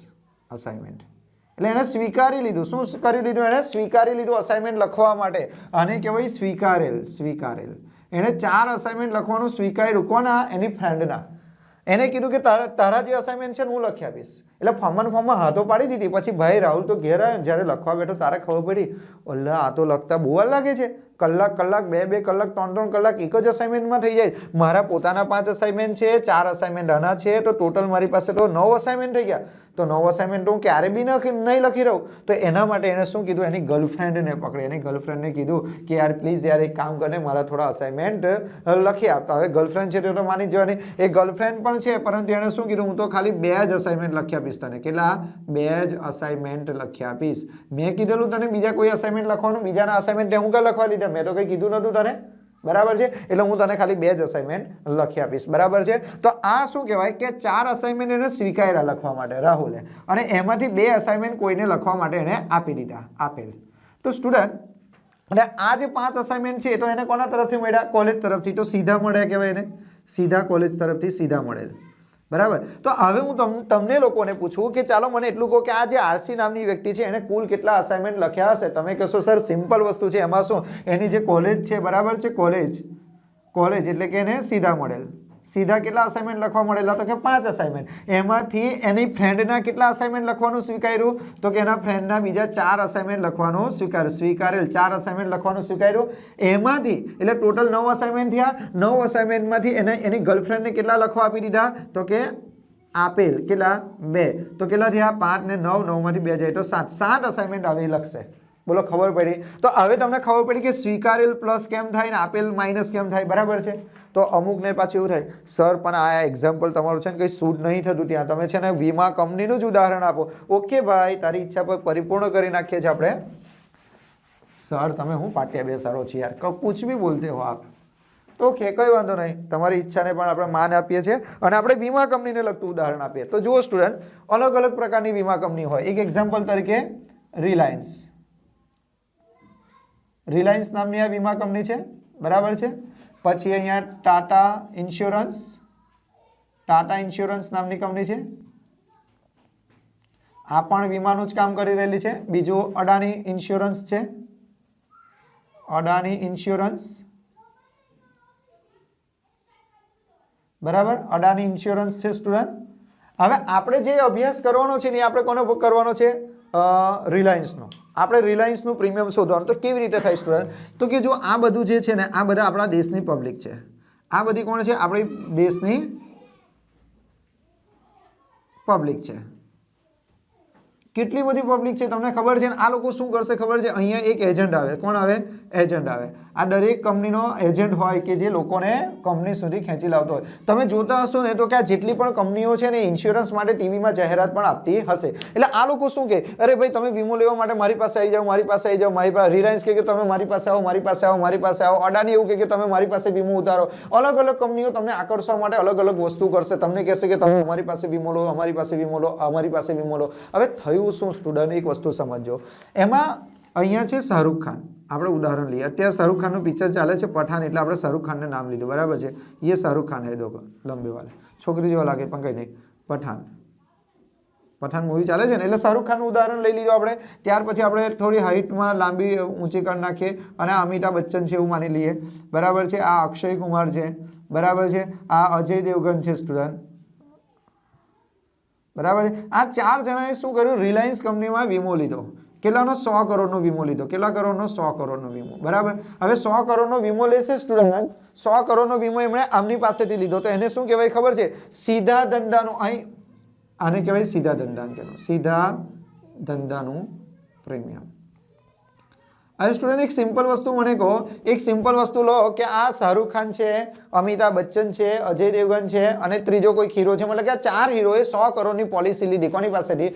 રિલાયન્સ કંપની પાસેથી. રિલાયન્સ કંપની પાસેથી 100 કરોડની પોલિસી લીધી. હવે 100 કરોડની પોલિસી લેશે તો આ પ્રીમિયમ બી તો ચૂકવશે, તો આ ભાઈ પણ આને પ્રીમિયમ ચૂકવશે, આ પણ પ્રીમિયમ ચૂકવશે, આ પણ પ્રીમિયમ ચૂકવશે, આ પણ પ્રીમિયમ ચૂકવશે. કોને પ્રીમિયમ ચૂકવશે બોલો તો? રિલાયન્સ કંપનીને. તો આણે કેટલું પ્રીમિયમ ચૂકવ્યું બોલો તો? 1 કરોડનું પ્રીમિયમ આણે ચૂકવ્યું, બરાબર છે. પછી આ કોણ છે? અમિતાભ બચ્ચન. અમિતાભ બચ્ચને પણ કેટલા કરોડનું પ્રીમિયમ ચૂકવ્યું? 1 કરોડનું પ્રીમિયમ ચૂકવ્યું. અજય દેવગને પણ કેટલા પ્રીમિયમ ચૂકવ્યું? 1 કરોડ રૂપિયાનું પ્રીમિયમ ચૂક્યું. પછી અક્ષય કુમારે પણ 1 કરોડ રૂપિયાનું પ્રીમિયમ ચૂક્યું. તો ટોટલ પ્રીમિયમ આની પાસે કેટલા રૂપિયા આવ્યા? 4 કરોડ રૂપિયા. કેટલા કરોડ રૂપિયા આવ્યા? 4. આ કયું પ્રીમિયમ કહેવાય બોલો તો? કયું પ્રીમિયમ કહેવાય સ્ટુડન્ટ? સીધા ધંધા અંગેનો પ્રીમિયમ. સીધા ધંધા અંગેનો પ્રીમિયમ બોલો, કહેવાય કે ના કહેવાય? તો કે હા સર, સીધા ધંધા અંગેનું પ્રીમિયમ. એટલે આટલા રૂપિયાની આવક કોને થઈ? રિલાયન્સ કંપનીને, બરાબર. તો સીધા ધંધા અંગેનું પ્રીમિયમ એને કેટલું મળ્યું? 4 લાખ. હવે એની બાજુમાં જ એક અડાની નામની કંપની છે. અડાની નામની કંપનીમાં છે ને કોઈ એક વ્યક્તિ ગયો સ્ટુડન્ટ, કોઈ એક વ્યક્તિ ગયો, બરાબર ને. એ વ્યક્તિએ શું કર્યું ખબર છે? 500 કરોડનો વીમો લીધો. કેટલા કરોડનો વીમો લીધો? 500 કરોડ. એટલે 500 કરોડ એટલે તો કેટલા બધા થાય? 500 કરોડ એટલે કેટલા બધા વીમા થાય? માની લો કે આ વીમો પાકી જાય તો આ કંપની અને 500 કરોડ રૂપિયા આપી દેવા પડે તો કંપની તો ડૂબી જાય. મારી વાત ખબર છે? એક જ વ્યક્તિએ કેટલા કરોડ રૂપિયાનો વીમો લઈ લીધો? 500 કરોડનો વીમો લીધો. એટલે આ કંપનીએ ના નહીં પાડી, આ કંપનીએ ના નહીં પાડ્યું, પણ આ કંપની શું થઈ ગઈ? ગભરાઈ ગઈ. શું થઈ ગઈ? ગભરાઈ ગઈ. ગભરાઈ ગઈ. કેમ ગભરાઈ ગઈ? અલા ભાઈ, 500 કરોડનો વીમો, એના બદલામાં એને પ્રીમિયમ કેટલું મળ્યું? તો કે એના બદલામાં એને પ્રીમિયમ મળ્યું 2 લાખ રૂપિયાનું. કેટલા લાખ રૂપિયાનું? 2 લાખ રૂપિયાનું. સોરી, 2 લાખ ને 2 કરોડ. 2 કરોડ રૂપિયાનું પ્રીમિયમ મળ્યું. કોને? અડાની ઇન્સ્યોરન્સને. તો અડાની ઇન્સ્યોરન્સ તો ગભરાઈ ગઈ કે ભલે એને મને 2 કરોડ રૂપિયાનું પ્રીમિયમ આપ્યું, પણ એને તો 500 કરોડનો વીમો લીધો છે. 500 કરોડનો વીમો, એનો મતલબ કે જો એ વીમો પાક્યો તો મારે 500 કરોડ રૂપિયા આપવા પડશે આ વ્યક્તિને. એટલે આ વ્યક્તિ તો કેવો ખુશ છે, ભલે તને 2 કરોડ રૂપિયા પ્રીમિયમ આપ્યું, પણ જો મને કંઈ કશું થયું તો તારે મને 500 કરોડ આપવા પડશે. એટલે આ કંપની શું થઈ ગઈ? ગભરાઈ ગઈ. ગભરાઈ ગઈ એટલે એને શું કર્યું ખબર છે? એને જે 500 કરોડનો વીમો હતો ને, એ 500 કરોડના વીમામાંથી 300 કરોડનો વીમો, બરાબર, 300 કરોડ રૂપિયાનો વીમો કોને આપી દીધો? રિલાયન્સને. કોને આપી દીધો? રિલાયન્સને પાર્સલ કરી દીધો કે ભાઈ એક કામ કર, મને જે 500 કરોડનો વીમો આપ્યો છે ને, એમાંથી 300 કરોડનો વીમો હું તારી પાસેથી લઈ લઉં છું. એનો મતલબ શું થયું કે હવે આની પાસે કેટલા કરોડનો વીમો રહ્યો? 200 કરોડનો. 300 કરોડનો વીમો કોને આપી દીધો? રિલાયન્સને. એનો મતલબ કે આ 500 કરોડ બે જણ વચ્ચે શું થઈ ગયા? વેચાઈ ગયા. હવે જે પ્રીમિયમ મળશે, પ્રીમિયમ બી તો વેચાઈ જશે. પ્રીમિયમમાંથી માની લો કે આ 2 કરોડ રૂપિયા પ્રીમિયમ છે, તો 2 કરોડ રૂપિયાના પ્રીમિયમમાંથી સ્ટુડન્ટ એ કેટલા રૂપિયાનું પ્રીમિયમ એની પાસે રાખશે બોલો? 80 લાખ. 2 કરોડ છે ને, તો 80 લાખ. 80 લાખ રૂપિયાનું પ્રીમિયમ એની પાસે રાખશે.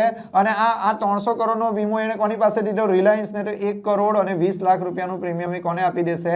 રિલાયન્સને આપી દેશે. એટલે કે રિલાયન્સે શું કર્યું? સ્વીકારેલ પુનઃ વીમો. જો આને વીમો કરાયો આની પાસે, અને આને પાછો આની પાસે વીમો કરાવી દીધો 300 કરોડનો. તો આના માટે શું કહેવાય? સ્વીકારેલ. બોલો, આના માટે શું કહેવાય? સ્વીકારેલ પુનઃ વીમો કહેવાય. તો સ્વીકારેલ પુનઃ વીમાનું કેટલું પ્રીમિયમ મળ્યું એને? 1 કરોડ અને 20 લાખ રૂપિયા, બરાબર. હવે સ્ટુડન્ટ રિલાયન્સને પણ ટેન્શન, રિલાયન્સને ટેન્શન એટલા માટે આવ્યું કે 100 કરોડનો વીમો તો ઓલરેડી લીધેલો જ હતો મેં લોકો પાસેથી, અને બીજો અડાની લિમિટેડે મને કેટલાનો વીમો લીધો? 300 કરોડનો. એટલે ટોટલ તો 400 કરોડનો વીમો થઈ ગયો. એનો મતલબ કે જો આ લોકોને કંઈ થયું, આને કંઈ થયું કે આને કંઈ થયું, તો મારે તો ટોટલ 400 કરોડ રૂપિયા એ ખામટા ચૂકવી દેવા પડશે. તો એને શું કર્યું કે એનો જે આ 400 કરોડનો વીમો છે, 400 કરોડના વીમામાંથી 200 કરોડનો વીમો કોને આપી દીધો? ટાટા લિમિટેડને. કેટલા કરોડનો? 200 કરોડનો વીમો ટાટા લિમિટેડને આપી દીધો. અને એમાંથી હવે આને આપ્યો વીમો, તો આને પ્રીમિયમ ચૂકવવું પડશે, બરાબર છે. તો કેટલું પ્રીમિયમ ચૂકવ્યું? માની લો કે એને 1 કરોડ અને 1 કરોડ રૂપિયાનું પ્રીમિયમ ચૂકવી દીધું. કેટલા રૂપિયાનું પ્રીમિયમ ચૂકવ્યું? 1 કરોડ રૂપિયાનું પ્રીમિયમ ચૂકવ્યું.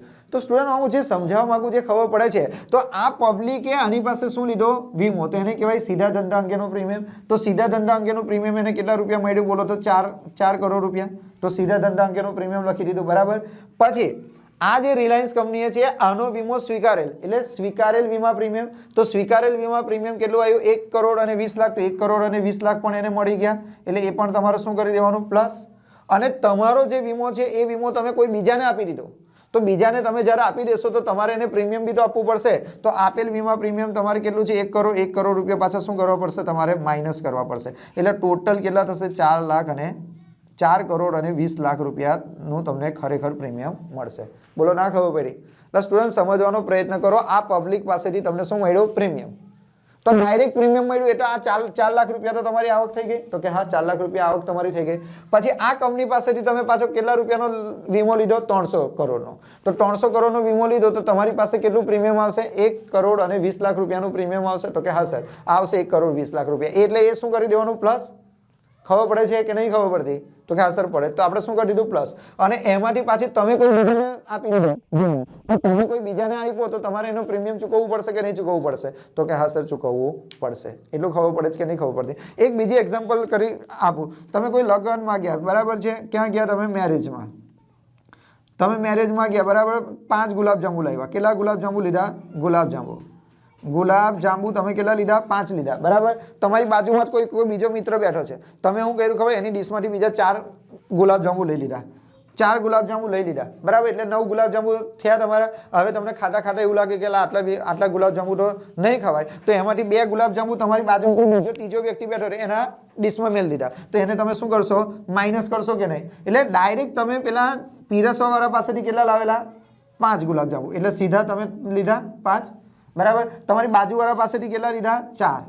તો એ શું કર્યું? સ્વીકારેલ. અને તમે તમારા બાજુને કેટલા ગુલાબજાંબુ આપી દીધા? બાજુવાળાને 2. તો એ આપેલ ગુલાબજાંબુ. તો શું કરવાનું? માઇનસ. તો સ્ટુડન્ટ હવે તમે ખાસ એક વસ્તુ યાદ રાખજો સ્ટુડન્ટ, કે જ્યારે પણ સીધા બિઝનેસનું હોય તો શું કરવાનું? પ્લસ કરવાનું. સ્વીકારેલ શબ્દ કીધેલો હોય, સ્વીકારેલ, તો તમારે એને શું કરવાનું? પ્લસ. અને આપેલ શબ્દ કીધેલો હોય તો તમારે શું કરવાનું? માઇનસ. બોલો, યાદ રહેશે? તો કે હા સર યાદ રહેશે. પણ સ્ટુડન્ટ એમાં પણ પાછા અલગ અલગ વસ્તુ આવે. એમાં પણ પાછી અલગ અલગ વસ્તુ આવે. જેમ કે હું તમને કહું, સીધા ધંધા અંગે મળેલ પ્રીમિયમ. ચાલો એક કામ કરો, ઉદાહરણ દ્વારા જો તમને સમજાવું, બરાબર છે? સમજજો. ઉદાહરણ દ્વારા તમને સમજાવું મેં. અહીંયા એક્ઝામ્પલ નંબર 1.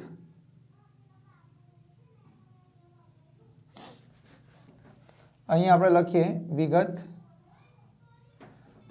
દરિયાઈ વીમો,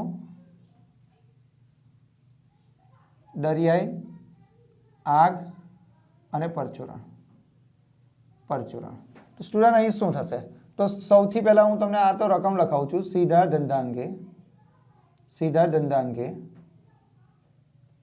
મળેલ પ્રીમિયમ. તો સીધા ધંધા અંગે મળેલ પ્રીમિયમ માની લો અને 1 લાખ રૂપિયાનું મળ્યું, અને 50,000નું વીમા પ્રીમિયમ મળ્યું, અને 60,000નું વીમા પ્રીમિયમ મળ્યું. પછી બીજા નંબર પર હું તમને કહું, સ્વીકારેલ ધંધા અંગે મળેલ પ્રીમિયમ. સ્વીકારેલ ધંધા અંગે મળેલ પ્રીમિયમ તો અહીંયા 50,000 છે, અહીંયા 50,000 છે, અને 40,000 છે.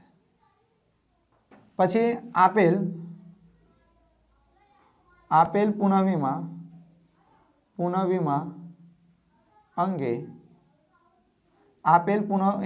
અંગે ચૂકવેલ પ્રીમિયમ. બરાબર છે? માની લો કે અહીંયા 10,000 છે, 20,000 છે, અને 10,000 છે, બરાબર? હવે હું તમને એવું કહું કે મળેલ પ્રીમિયમની ગણતરી કરો. શાની ગણતરી કરવાની છે? મળેલ પ્રીમિયમની. આ આપણી પાસે દાખલો છે. પછી હું તમને એવું કહી દઉં કે મળેલ પ્રીમિયમની ગણતરી કરો. ચોખ્ખા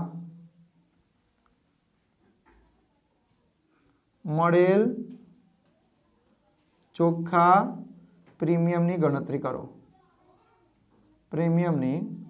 કરો. ચાલો, કઈ રીતે પ્રીમિયમની ગણતરી કરશો? તો કે સર સિમ્પલ યાર, આનો આન્સર આપણે કેવી રીતે કરીશું? બોલો તો આન્સર કઈ રીતે આને લાવશો? તો કે સર સિમ્પલ. એમાં શું મોટી વસ્તુ છે? ઇંક છે, બ્લેક ઇંક હોય તો બોલો. હા, આમાં જેમ થોડી જોઈ. તો સ્ટુડન્ટ આનો આન્સર આપણે કઈ રીતે લખવાનો? તો પ્રીમિયમની ગણતરી કરવી હોય તો સૌથી પહેલા તમારે લખી નાખવાનું. અહીંયા કોણ છે? તો કે વિગત, બરાબર? અહીંયા શું કરવાનું? તો કે દરિયાઈ વીમો. અહીં ધ્યાન આપો. અહીં કયો વીમો લઈ લેવાનો? દરિયાઈ વીમો. પછી અહીં કયો વીમો લઈ લેવાનો? આગનો વીમો. નહીં કયો વીમો લઈ લેવાનો? પરચુરણ. બરાબર? ઉપર ધ્યાન આપજો. સૌથી પહેલા તમારે કયું લખી દેવાનું? સીધા ધંધા અંગે મળેલ પ્રીમિયમ. તો તમને સીધા ધંધા અંગે જેટલું પ્રીમિયમ મળ્યું હોય એટલું લખી નાખો 1 લાખ, પછી કેટલા 50,000 અને પછી કેટલા 60,000. બોલો આટલું ક્લિયર થયું? તો કે હા સર. હવે તમારે એમાં શું કરી દેવાનું? સ્વીકારેલ ધંધા અંગે સ્વીકારેલ પુનઃ ધંધા અંગે પુનઃ વીમા અંગે એવું લખીએ, પુનઃ વીમા અંગે મળેલ પ્રીમિયમ એને તમારે શું કરી દેવાનું સ્ટુડન્ટ? પ્લસ. તો કેટલા છે? 50,000, પછી કેટલા 50,000 ને પછી કેટલા 40,000. હવે આપણે આનું શું કરવાનું સ્ટુડન્ટ? ટોટલ. તો આ 1 લાખ ટોટલ પછી કરીએ. હા, પછી એમાંથી તમારે માઇનસ કરી દેવાનું આપેલ પુનઃ વીમા અંગે ચૂકવેલ પ્રીમિયમ. તો તમારે એને કેટલા રૂપિયા છે? 10,000 માઇનસ કરવાના, 20,000 શું કરવાના? માઇનસ કરવાના, ને 10,000 તમારે શું કરવાના? માઇનસ કરવાના. બોલો ખબર પડી કે ના ખબર પડી? તો કે હા સર. તો હવે તમારો જવાબ કેટલો આવશે સ્ટુડન્ટ? આ 1 લાખ છે બરાબર. 1,50,000 એટલે 1,50,000 એટલે 1,40,000. અહીં જો 50 ને 50 1 લાખ, 1 લાખમાંથી કેટલા 20,000 માઇનસ કરવાના એટલે કેટલા થાય? 80,000. અને અહીંયા કેટલા થાય? 1,90,000. તો આ શું થયું કે સ્ટુડન્ટ? મળેલ પ્રીમિયમ. આ તમને શું મળ્યું? બોલો તો મળેલ પ્રીમિયમ. બોલો ખબર પડી કે ના ખબર પડી? મળેલ પ્રીમિયમ કેવી રીતે આવ્યું ખબર પડે છે? ચાલો હવે તમારે શું કરવાનું સ્ટુડન્ટ? મળેલ પ્રીમિયમ આવી ગયું પછી તમારે બાદ કરવાનું. મળેલ પ્રીમિયમમાંથી તમારે શું કરી દેવાનું? તો કે બાદ કરી દેવાનું. કઈ બાદ કરવાનું? આખરની બાકી. તો આખરની બાકીમાં તમારે બે વસ્તુ માઇનસ કરવાનું. એક ભાવિ જોખમ અનામત. તો ભાવિ જોખમ અનામત કેટલું માઇનસ કરવાનું? 100%. આના 100% કરો કેટલા થાય? મેં તમને શીખવાડેલું ને કે દરિયાઈમાં કેટલા ટકા માઇનસ કરવાના? 100%. તો 1,40,000 ના 100% કેટલા થાય? તો 1,40,000. પછી આગમાં કેટલા ટકા માઇનસ કરવાના? 50%. તો 80,000 ના 50% એટલે કેટલા થાય? 40,000. પછી 90,000 ના કેટલા ટકા કરવાના? 50%. તો કેટલા થાય? 45,000. સ્ટુડન્ટ આટલું તો માઇનસ કરી જ દેવાનું હોય. બરાબર છે? બોલો ખબર પડી કે નહીં? ચાલો ત્યાર પછી શું કરવાનું? વધારાનું જોખમ અનામત. સ્ટુડન્ટ વધારાનું જોખમ અનામત કેટલું માઇનસ કરવાનું? તો કે વધારાનું જોખમ અનામત દાખલામાં આપેલું હોય. જો દાખલા એક્ઝામ્પલ તરીકે આ દાખલામાં હું કહી દઉં કે વધારાનું જોખમ અનામત અહીંયા માઇનસ કરી દઈએ. માની લો કે અહીંયા 20,000 છે, અહીંયા 30,000 છે અને અહીંયા 20,000 રૂપિયા છે. આ વધારાનું જોખમ અનામત કહેવાય. બરાબર છે? તો એને તમારે શું કરી દેવાનું? માઇનસ કરી દેવાનું. તો અહીં કેટલા થશે? જો આ બંને રકમ 1,40,000 માઇનસ 1,40,000 વત્તા માઇનસ 20,000 એટલે અહીંયા માઇનસમાં 20,000 આવ્યા. સર આ તો માઇનસ આવી ગયા. અલા આવવા દો, માઇનસ આવવા દો, શું ફરક પડે?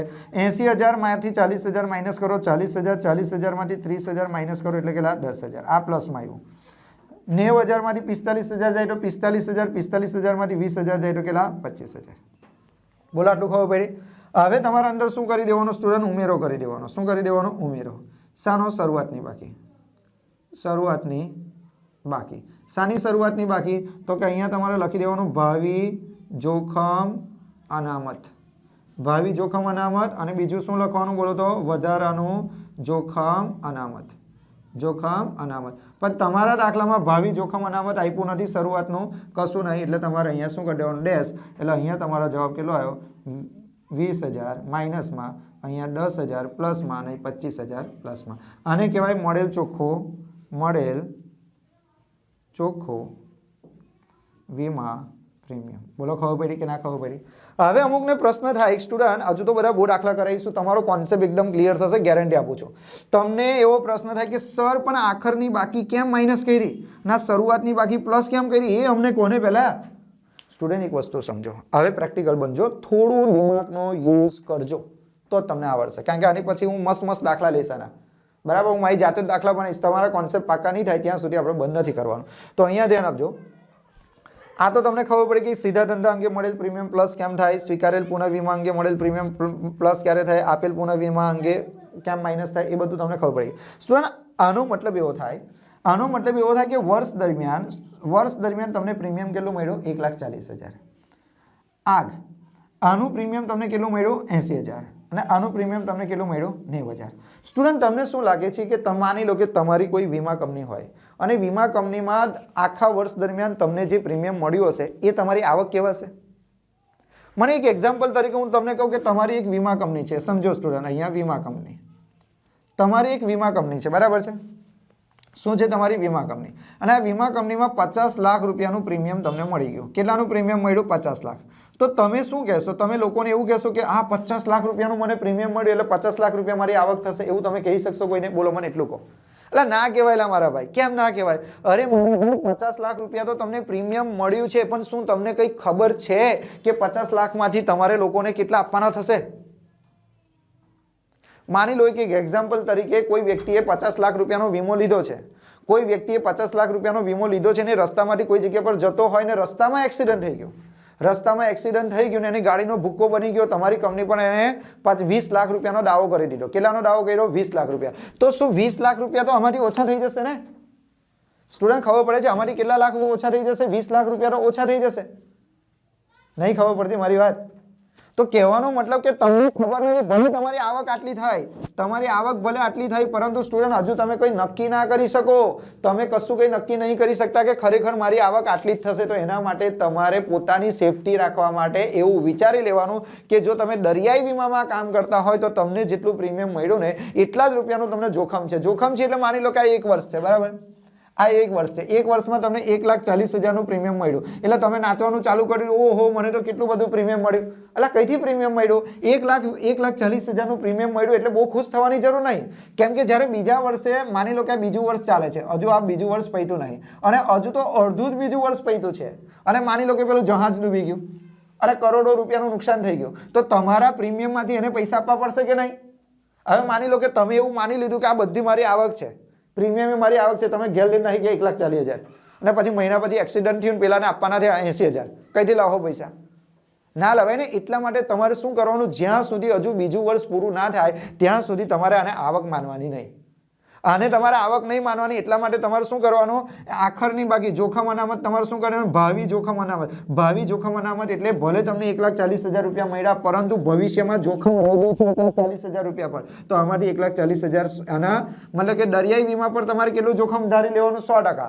આગના વીમા પર કેટલું જોખમ ધારી લેવાનું? 50%. અને પરચુરણ પર કેટલું જોખમ ધારી લેવાનું? 50%. તો આના 100%, 1,40,000, આના 50%, આના 100% એટલે 1,40,000, આના 50% એટલે 40,000. એટલા માટે એને શું કરવાનું? માઇનસ એટલા માટે કરવાનું સ્ટુડન્ટ કે મને નથી ખબર કે આ પ્રીમિયમ મારું પોતાનું મને મળશે જ, કારણ કે એમાંથી હજુ પણ પૈસા ચૂકવવાના થઈ શકે છે, થઈ શકે છે, ગમે ત્યારે કોઈ પણ પ્રોબ્લેમ આવી શકે છે. અને વધારાનું જોખમ અનામત એટલા માટે રાખવાનું કારણ કે આપણી પોતાની સેફટી માટે. આપણે એવું નહીં માનવાનું કે આ બધી મારી આવક જ થઈ ગઈ. એ આવકમાંથી તમારે જોખમ રાખવાનું, બરાબર? હવે માની લો કે પહેલું વર્ષ પતી ગયું, બીજું વર્ષ પણ પતી ગયું, છતાં પણ કોઈ જોખમ આવતો જ નથી. તો એનો મતલબ કે એ આપણે હવે શું થઈ ગઈ? આવક થઈ ગઈ. એનો મતલબ કે શરૂઆતની બાકી જે હોય, ગયા વર્ષે તમે જે અનામત રાખેલ, જો આ અનામત રાખ્યું તમે, આ ભાવિ જોખમ અનામત રાખ્યું, બરાબર? હવે આ વર્ષનું છે, માની લો કે 2019 આખું છે. 2019માં આ તારીખે તમે 1,40,000નું શું આવ્યું? અનામત રાખ્યું, બરાબર છે? હવે આ 2020 ચાલુ થયું. કયું ચાલુ થયું? 2020. તો 2020 લગીને કોઈ ખતરો થતો નથી, તમારે કોઈને કંઈ પૈસા આપવાના થતા નથી. એટલે ગયા વર્ષે જે તમે જોખમ અનામત રાખેલું એના પૈસા હવે કોઈને ચૂકવવાના થતા નથી. આપણા 2 વર્ષ પતી ગયા એટલે આ વર્ષે તમારા માટે એ શું થઈ ગયું? પ્યોર આવક થઈ ગઈ, પ્યોર આવક. કેમ કે કોઈ ખતરો છે જ નહીં હવે, બરાબર છે? એટલે તમારે શું કરવાનું સ્ટુડન્ટ? આખરની બાકી તમારે શું કરી દેવાની? માઇનસ. અને પછી 1 વર્ષ પત્યા પછી જે શરૂઆતની બાકી હોય તે તમારે પાછી શું કરી દેવાની? પ્લસ. ના ખબર પડે તો ગભરાવાની કઈ જરૂર નહીં સ્ટુડન્ટ. ફરીવાર હું તમને મસ્ત ઉદાહરણ આપું છું, અહીંયા ધ્યાન આપો. સોનલ એટલી વાર તૈયારી કરી લે ને, એવું કીધું બાજુમાં કમ્પ્લીટ જ છે, ચાલુ તો કરી દે, બધું સેટ કરી દે. અહીં જ બનાવવાનો છે 10 મિનિટ, વાંધો નહીં? ઓકે, એવું છે? ઓકે, તો બરાબર. હા સ્ટુડન્ટ, હવે ધ્યાન આપો. આપણે ઘણા બધા ઉદાહરણ લઈએ, આપણે જાતે જ બનાવીને. તો અહીંયા આપણે લખી નાખીએ સૌથી પહેલાં વિગત. હું 3 વસ્તુ એટલે લઉં છું કે તમને યાદ રહી જાય. દરિયાઈ વીમો, પછી આગનો, હવે ખાસ જોજો સ્ટુડન્ટ, હા હવે ઇમ્પોર્ટન્ટ છે, પરચુરણ. આ વિડીયો જોયો ને તો તમને ખરેખર એવું લાગશે કે આ તો કેટલું સહેલું છે, બરાબર? ચાલો પહેલાં સીધા ધંધા અંગેનું પ્રીમિયમ. સીધા ધંધા અંગે પ્રીમિયમ, સીધા ધંધા અંગે પ્રીમિયમ તો કે દરિયાઈમાં 1 લાખ, આ 2 લાખ, આમાં લઈ લઈએ 1 લાખ, આમાં લઈ લઈએ આપણે 1,50,000. પછી સ્વીકારેલ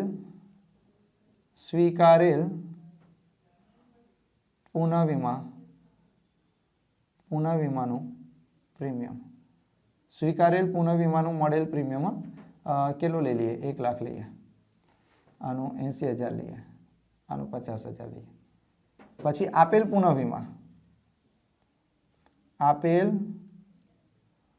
પુનઃવીમાનું પ્રીમિયમ, આપેલ પુનઃવીમાનું પ્રીમિયમ 50,000, 40,000 અને 20,000.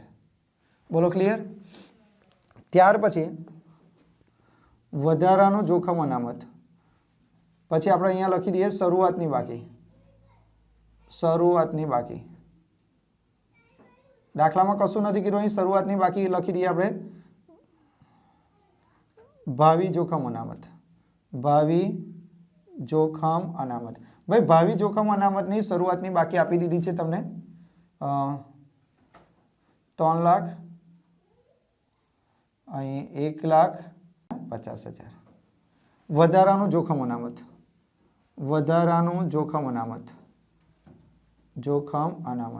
તો વધારાનું જોખમ અનામત આનું 1 લાખ છે, આનું 50,000 છે અને આનું 30,000 છે. બરાબર. પછી તમે લખી શકો વર્ષના અંતે વધારાનું જોખમ અનામત, વર્ષના અંતે વધારાનું જોખમ અનામત 50,000, 50,000 અને 50,000. આવી રીતે એક દાખલો છે સ્ટુડન્ટ. હવે આ દાખલો આપણે કઈ રીતે કરીએ તો જો, હવે ધ્યાન આપજો. તમારે સૌથી પહેલાં શું કરવાનું છે? તો તમારે સૌથી પહેલાં કોષ્ટક બનાવી દેવાનું છે મળેલ પ્રીમિયમનું. બરાબર. અહીંયા તમારે શું લખી દેવાનું? પહેલાં દરિયાઈ, પછી આગનો વીમો અને પરચુરણ. સૌથી પહેલાં તમારે અહીંયા શું લખવાનું સ્ટુડન્ટ? મને કહો. સીધા ધંધા અંગેનું પ્રીમિયમ પ્લસ કરીશું, એમાં સીધા ધંધા અંગેનું પ્રીમિયમ, એમાં આ પ્લસ કરવાનું, આ શું કરી દેવાનું? માઇનસ. તો આપણે સૌથી પહેલાં લખીએ સીધા ધંધા અંગે મળેલ પ્રીમિયમ. તો સીધા ધંધા અંગે મળેલ પ્રીમિયમ કેટલું છે આપણું? બોલો તો કે દરિયાઈનું 2 લાખ, આનું કેટલું થશે? 1 લાખ અને આનું કેટલું થશે? 1,50,000. પછી એમાં તમારે પ્લસ કરી દેવાનું કયું? સ્વીકારેલ પુનઃવીમા અંગે મળેલ પ્રીમિયમ.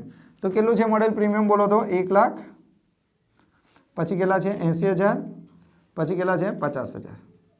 અને એમાંથી તમારે શું માઇનસ કરી દેવાનું? બોલો તો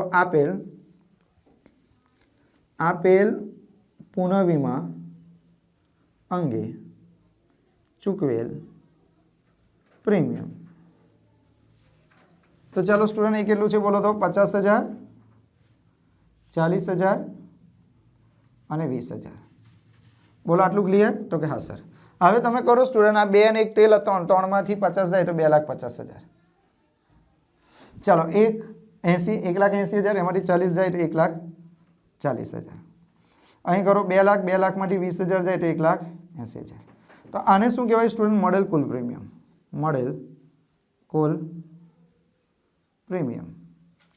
તો મળેલ કુલ પ્રીમિયમ થાય, એમાંથી તમારે શું કરવાનું? બાદ કરી દેવાનું. કઈ બાકી? આખરની બાકીમાં નંબર 1 શું બાદ કરવાનું? ભાવિ જોખમ અનામત.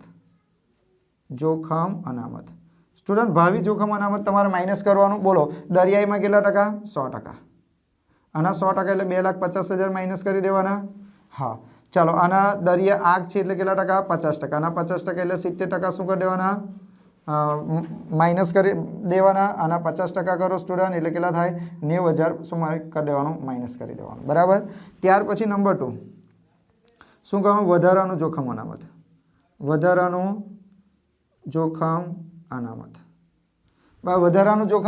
વર્ષના અંતે વધારાનું જોખમ અનામત કેટલું છે? 50,000.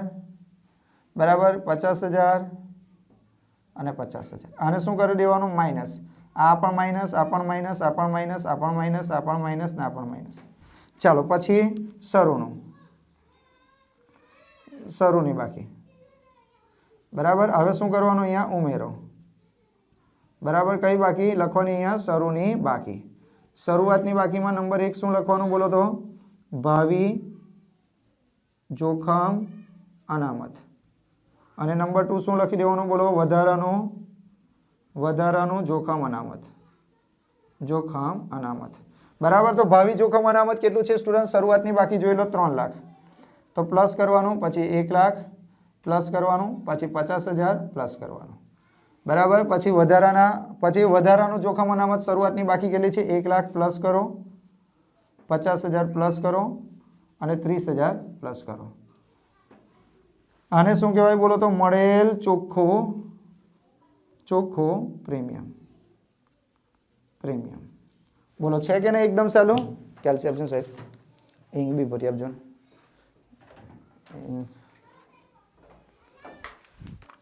તો ચાલો સ્ટુડન્ટ આપણે જવાબ લાવીએ તો અહીં કેટલા હતા 2,50,000 હતા માઇનસ 2,50,000 માઇનસ કેટલા 50,000 વત્તા કેટલા 3 લાખ વત્તા કેટલા 1 લાખ બરાબર છે તો સ્ટુડન્ટ અહીં આવશે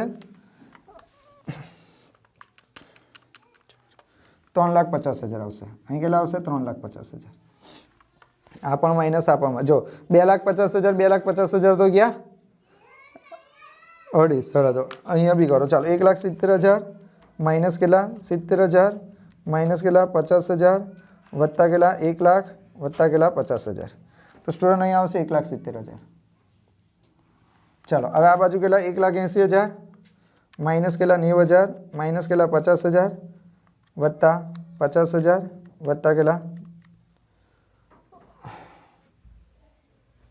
વધારાનું જોખમ અનામત 30,000 છે વત્તા કેટલા 30,000 1,50,000 ફરી વાર કરી લઈએ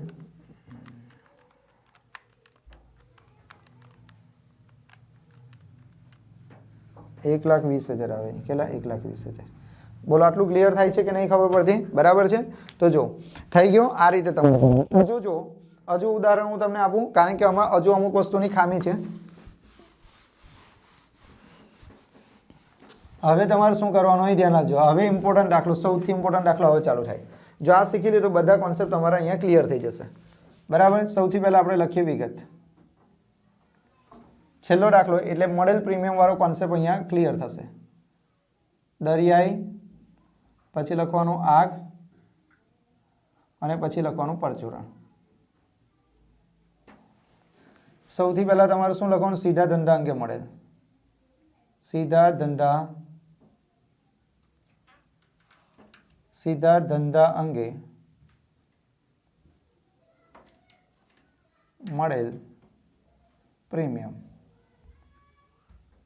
1 લાખ 1 લાખ અને 2 લાખ બરાબર ત્યાર પછી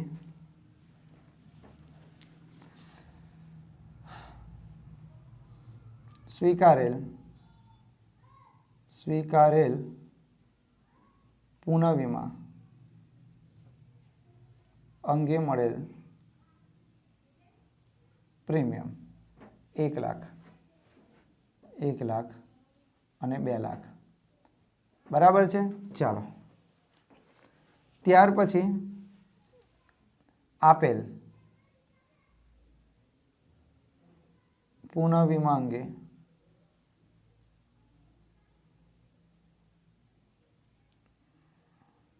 ચૂકવેલ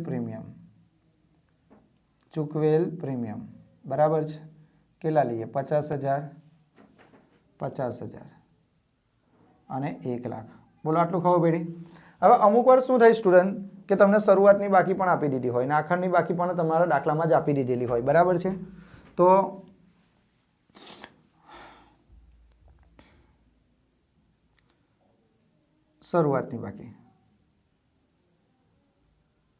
શરૂઆતની બાકી એમાં આપણે સૌથી પહેલા લખીએ ભાવિ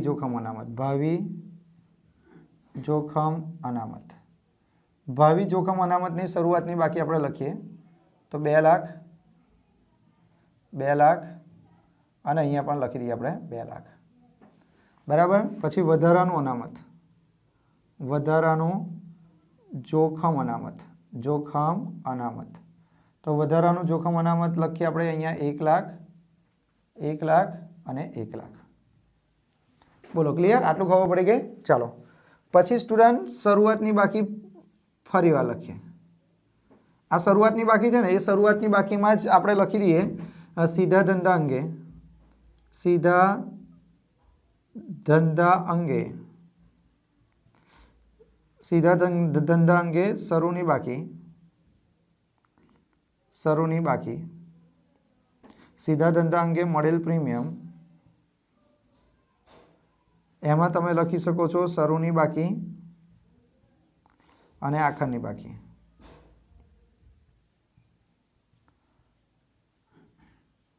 ₹50,000, ₹60,000, ₹60,000 ને ₹40,000, બરાબર. ₹50,000 અને ₹70,000, બરાબર છે.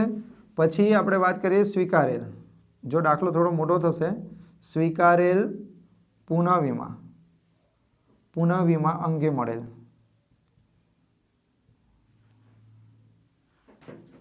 પ્રીમિયમ, બરાબર. એની શરૂની બાકી લઈ લઈએ આપણે, શરૂની બાકી પણ લઈ લઈએ અને બીજી એની કઈ બાકી લઈ લઈએ? આખરની, આખરની બાકી. તો અહીંયા આપણે કેટલા લઈએ બોલો તો?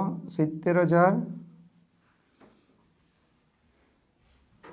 20,000, 80,000, 90,000, 10,000 અને 20,000, બરાબર. પછી આપેલ, આપેલ પુનઃ વીમા અંગે, વીમા અંગે, આપેલ પુનઃ વીમા અંગે શું લખવાનું? શરૂની બાકી અને આખરની બાકી. તો 50,000, 50,000 અને 50,000 અને અહીંયા આપણે લખી નાખીએ 40,000, 40,000 અને 40,000. બોલો આટલું ક્લિયર? તો કે હા સર આટલું ક્લિયર, બરાબર. અને છેલ્લે કીધું છે વર્ષના અંતે, વર્ષના અંતે વધારાનું અનામત, અનામત 50,000, 50,000 ને 1 લાખ. ચાલો હવે આ દાખલો આપણે ગણવો હોય તો કઈ રીતે ગણાય? હવે તમે તો રકમ જોઈને અડધા તો ગભરાઈ ગયા હશે, ઓ સર રકમ તો કેટલી ભયાનક છે. કશી જ કઈ ભયાનક રકમ નથી સ્ટુડન્ટ. આમાં જ હું તમને સમજાવી દઉં છું, આમાં જ હું તમને મસ્ત રીતે સમજાવી દઈશ આપણે, નહીં તો ચાલો ફરીથી આખું બનાવીને સમજાવું તમને. અહીં ધ્યાન આપજો, કશું કંઈ ગભરાવું નહીં. જે રકમ આપી છે ને એમાં કોઈ ટેન્શન લેવાની જરૂર નહીં. મેં તમને જે શીખવાડ્યું એટલું યાર, આટલો મોટો દાખલો છે ને 5 મિનિટમાં આપણે પતાવી દઈશું. જુઓ અહીં ધ્યાન આપો, કેવી રીતે દાખલો ગણાશે એ જુઓ પહેલાં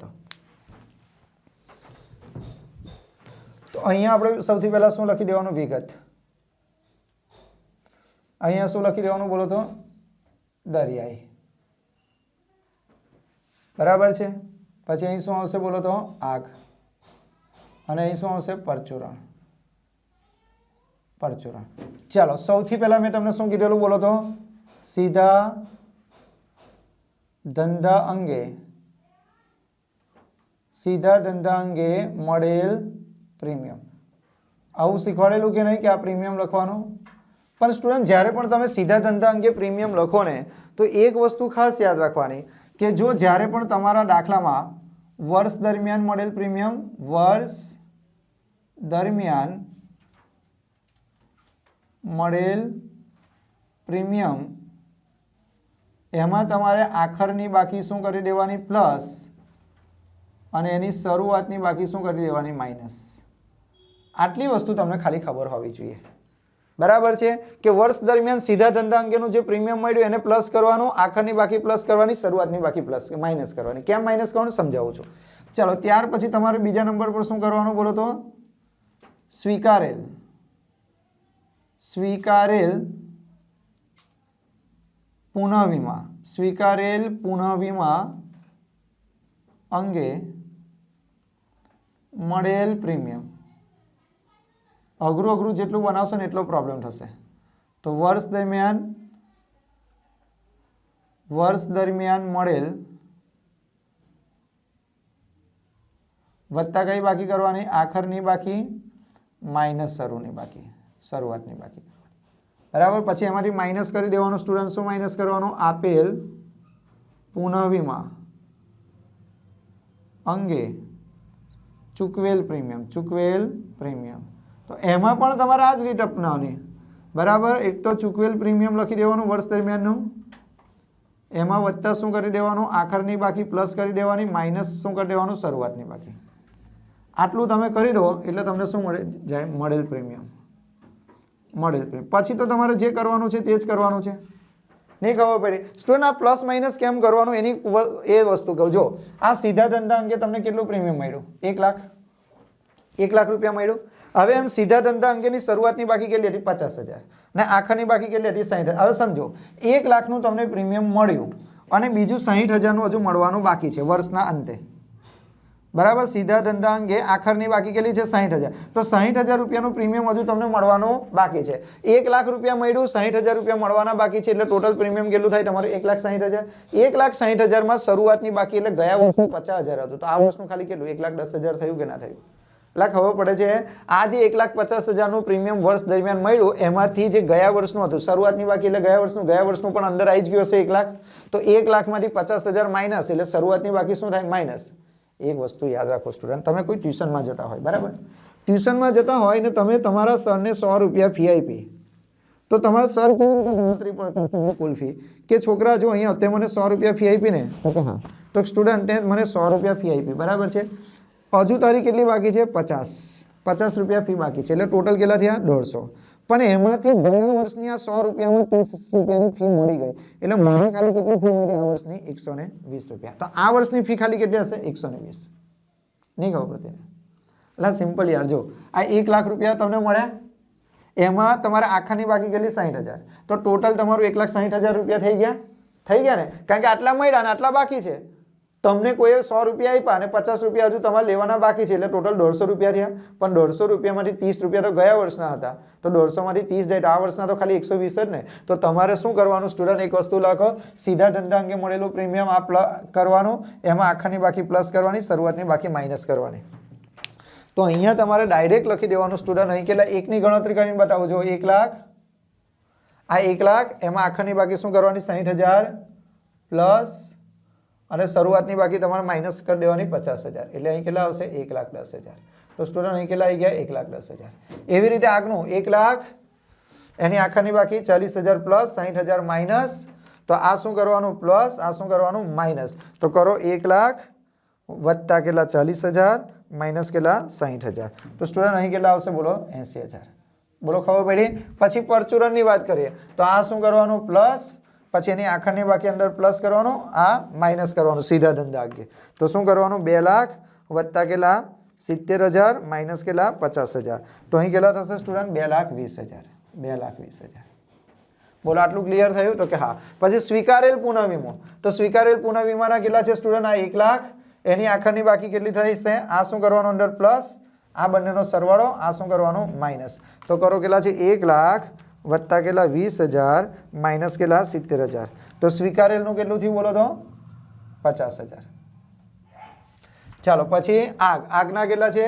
1 લાખ, એની આખાની બાકી કેટલી છે? 90,000 ના કેટલા થશે? 1,10,000. તો અહીંયા 1,10,000. ચાલો પરચુરણનું જોઈએ. પરચુરણનું સ્વીકારેલ કેટલો છે? 2 લાખ. 2 લાખમાં 20,000 પ્લસ કરો, 2,20,000. 2,20,000 માંથી 10,000 જાય તો 2,10,000. ચાલો હવે આપેલને શું કરવાનું? માઇનસ. તો આપેલ જુઓ કેટલા છે? 50,000. આપેલ આવ્યું, એની આખરની બાકી પ્લસ કરો, 50 ને 40 90, 90 માંથી 50 જાય તો કેટલા? 40,000. તો અહીં કેટલા આવશે? 40,000 માઇનસ થઈ જશે. અહીંયા પણ જુઓ તમારે શું કરવાનું? આખાની બાકી પ્લસ કરવાની, શરૂઆતની બાકી માઇનસ કરવાની. 50,000 બરાબર છે. આપેલ પુનઃવીમા 40,000 પ્લસ આ માઇનસ, તો કેટલા આવશે? 40,000. તો અહીં કેટલા આવશે? 40,000. પછી અહીંયા ધ્યાન આપો સ્ટુડન્ટ, 1 લાખ, 1 લાખમાં કેટલા પ્લસ કરવાના? 40,000. 50,000 માઇનસ એટલે કેટલા થાય? 90,000. કેટલા? 90,000. ચાલો મોડેલ પ્રીમિયમ, મોડેલ કુલ પ્રીમિયમ થઈ ગયું. કુલ પ્રીમિયમ તો કરો સ્ટુડન્ટ કેટલા થાય? 1,10,000 વત્તા કેટલા થાય 50,000 માઇનસ કેટલા થાય 40,000. તો સ્ટુડન્ટ અહીંયા શું કરવાનું 1,20,000. ચાલો અહીં કેટલા થશે બોલો તો 80,000 વત્તા 1,10,000 માઇનસ કેટલા 40,000. તો સ્ટુડન્ટ અહીં કેટલા આવ્યા 1,50,000. ચાલો આ બાજુ કરો 2,20,000 વત્તા કેટલા 2,10,000 માઇનસ કેટલા 90,000. તો સ્ટુડન્ટ અહીંયા આવશે 3,40,000. બોલો આટલું ક્લિયર થયું. સ્ટુડન્ટ કશું નહીં કરવાનું, પહેલા સીધા ધંધાનું લઈ લેવાનું. સીધા ધંધાનું લઈ લેવાનું. તો સીધા ધંધા અંગે મળેલ પ્રીમિયમ, એમાં એની આખરની બાકી શું કરી દેવાની પ્લસ, શરૂઆતની બાકી માઇનસ. પતી ગયું. પછી આગનું લઈ લો. આગમાં પણ એવું કરવાનું 1,00,000 પછી સીધા ધંધા 40,000 પ્લસ 60,000 માઇનસ 2,70,000 પ્લસ 50,000 માઇનસ. આવડે કે નહીં આવડે? આખરની બાકી પ્લસ શરૂઆતની બાકી માઇનસ. હવે તમારે અહીંયા શું કરવાનું શરૂની આખરની બાકી અહીંયા બાદ કરવાનું. બાદ કઈ બાકી આખરની બાકી, આખરની બાકી. તો આખરની બાકીમાં નંબર 1 શું કરવાનું ભાવિ જોખમ અનામત. ભાવિ જોખમ અનામત. તો ભાવિ જોખમ અનામત કેટલું માઇનસ થાય? આના કેટલા ટકા 100%. તો અહીં કેટલા 1,20,000. આના કેટલા ટકા 50%. એટલે કેટલા થાય અહીં 75,000. આના કેટલા ટકા 50%. તો કેટલા થશે 1,70,000. બોલો ક્લિયર. પછી નંબર 2 માં શું કરવાનું વધારાનું જોખમ અનામત. વધારાનું જોખમ અનામત માઇનસ જોખમ અનામત. તો વધારાનું જોખમ અનામત અહીં આપ્યું છે વર્ષના અંતે. જો વર્ષના અંતે વધારાનું જોખમ અનામત કેટલું છે 50,000 50,000 50,000 50,000 ને 1,00,000. આ શું કરવાનું સ્ટુડન્ટ માઇનસ કરવાનું. આ શું કરી દેવાનું માઇનસ કરી દો. અને હવે શરૂઆતની બાકી ઉમેરો. શરૂઆતની બાકી શું કરી દો પ્લસ શરૂની બાકી. શરૂઆતની બાકીમાં એક શું લખવાનું ભાવિ જોખમ અનામત. અને નંબર 2 માં શું લખવાનું વધારાનું જોખમ અનામત. વધારાનું જોખમ અનામત. તો કરી નાખો કેટલા છે અહીં તમને કીધેલું હશે કોઈ જગ્યા પર. ચાલો શરૂઆતની બાકી ભાવિ જોખમ અનામત 2,00,000 2,00,000 2,00,000. તો બધામાં કેટલા પ્લસ કરી દેવાના બોલો તો 2,00,000 2,00,000 અને 2,00,000 બરાબર. અને વધારાનું જોખમ અનામત કેટલું છે 1,00,000 બરાબર 1,00,000 અને 1,00,000. બોલો ક્લિયર. ચાલો આનું ટોટલ કરો એટલે તમારો જવાબ આવી જાય સ્ટુડન્ટ. તો 1,20,000 માઇનસ 1,20,000 માઇનસ 50,000 વત્તા 2,00,000 વત્તા 1,00,000. એટલે અહીં 2,50,000 આવશે. ચાલો આ બાજુ કરો કેટલા છે 1,50,000 માઇનસ 75,000 માઇનસ 50,000 વત્તા 2,00,000 વત્તા 1,00,000. તો અહીં થશે 3,25,000. હવે અહીંયા કરો કેટલા થાય સ્ટુડન્ટ 3,40,000 માઇનસ કેટલા 1,70,000 માઇનસ કેટલા 1,00,000 વત્તા કેટલા 3,00,000 3,70,000. તો સ્ટુડન્ટ આશા રાખું છું કે તમને ખબર પડી ગઈ હોય. બરાબર છે. શોર્ટકટમાં તમારે શું લખવાનું સ્ટુડન્ટ સીધા ધંધા અંગેનું પ્રીમિયમ લખવાનું સ્વીકારેલ પ્લસ કરવાનું એટલે મળેલ પ્રીમિયમ મળે. પછી ભાવિ જોખમ અનામતની બાકી માઇનસ કરવાની. પછી વધારાના જોખમ અનામત માઇનસ કરવાની. પછી શરૂઆતની બાકી શું કરવાની પ્લસ. અને હજુ તમને પ્રોબ્લેમ ક્યાં રહેશે ખબર છે તમને આ વસ્તુ કરત નહીં ખબર પડી હોય આ વસ્તુ સર આ પ્લસ માઇનસ ના કર્યું તો જો એના માટેનું હજુ એક સારા મહિનું કોષ્ટક બનાવી આપું છું તમને નહીં ખબર પડી હોય એટલા માટે. જો સૌથી પહેલાં તમારે શું લખવાનું ખબર છે સીધા ધંધા અંગે. ના ખબર પડે તો આવું કરજો સીધા ધંધા અંગે. આ ફોર્મેટ ખાસ યાદ રાખજો. જો પેલું તમને નહીં ખબર પડતી હોય તો આ યાદ રાખજો. સીધા ધંધા અંગે સૌથી પહેલાં તમારે લખી દેવાનું મળેલ પ્રીમિયમ. શું લખી દેવાનું મળેલ પ્રીમિયમ. તો મળેલ પ્રીમિયમ અહીંયા લખી દઈએ આપણે તો કે હા સર લખી દીધું. પછી લખી દેવાનું વત્તા મળવાનું બાકી આખરની બાકી. પેલું મોડે કર્યું અહીંયા લખીને કરીએ બસ આટલું જ ફરક છે. એ પણ શું કરી દેવાનું પ્લસ માઇનસ મળવાનું બાકી શરૂઆતની બાકી. બોલો આટલું ક્લિયર. પહેલાં મને કહો આટલું ક્લિયર થયું. હા તો એ રકમ તમારે ક્યાં લખી દેવાની બહાર. પતી ગયું તો કે હા સર આટલું તો આવડે સર આ તો બહુ ઇઝી વસ્તુ લઈ ગયું. ત્યાર પછી તમારે શું લખવાનું સ્વીકારેલ સ્વીકારેલ પુનઃ વીમા અંગે પુનઃ વીમા અંગે. આ રકમ તમારે શું કરી દેવાની અંદર પ્લસ. તો એમાં શું લખવાનું પહેલાં મળેલ પ્રીમિયમ. કયું પ્રીમિયમ મળેલ પ્રીમિયમ. તો મળેલ પ્રીમિયમ લખી દેવાનું બરાબર છે. વત્તા શું કરવાનું મળવાનું બાકી કઈ બાકી આખાની બાકી. શું કરી દેવાનું પ્લસ, માઇનસ શું કરી દેવાનું મળવાની બાકી, મળવાનું બાકી શરૂઆતની બાકી, શરૂઆતની બાકી એની શું કરી દેવાની માઇનસ, બરાબર રકમ 12 બરાબર છે। પછી માઇનસ આપેલ પુનઃ વિમાંગે, આપેલ પુનઃ વિમાંગે તો ચૂકવેલ અહીંયા શું લખવાનું તમારે ચૂકવેલ પ્રીમિયમ, ચૂકવેલ પ્રીમિયમ તો ચૂકવેલ પ્રીમિયમ અહીંયા લખવાનું તો કે હા સર વત્તા ચૂકવવાનું બાકી, કઈ બાકી આખરની બાકી, આખરની બાકી બરાબર છે। ચાલો માઇનસ કરી દેવાનું ચૂકવવાનું બાકી, કઈ બાકી શરૂઆતની બાકી, શરૂઆતની બાકી તો અહીંયા માઇનસ, હવે આ રકમ બહાર જાય ને તો બહાર એને માઇનસ કરી દેવાનો, હવે ટોટલ આવે તો એને શું કહેવાય કુલ પ્રીમિયમ, કુલ પ્રીમિયમ બોલો આટલું ક્લિયર। હવે આમાંથી શું માઇનસ કરવાનું ખબર પડી ને તો કે ભાવિ જોખમ અનામતની, ભાવિ જોખમ અનામતની આખરની બાકી અને પછી વધારાના જોખમ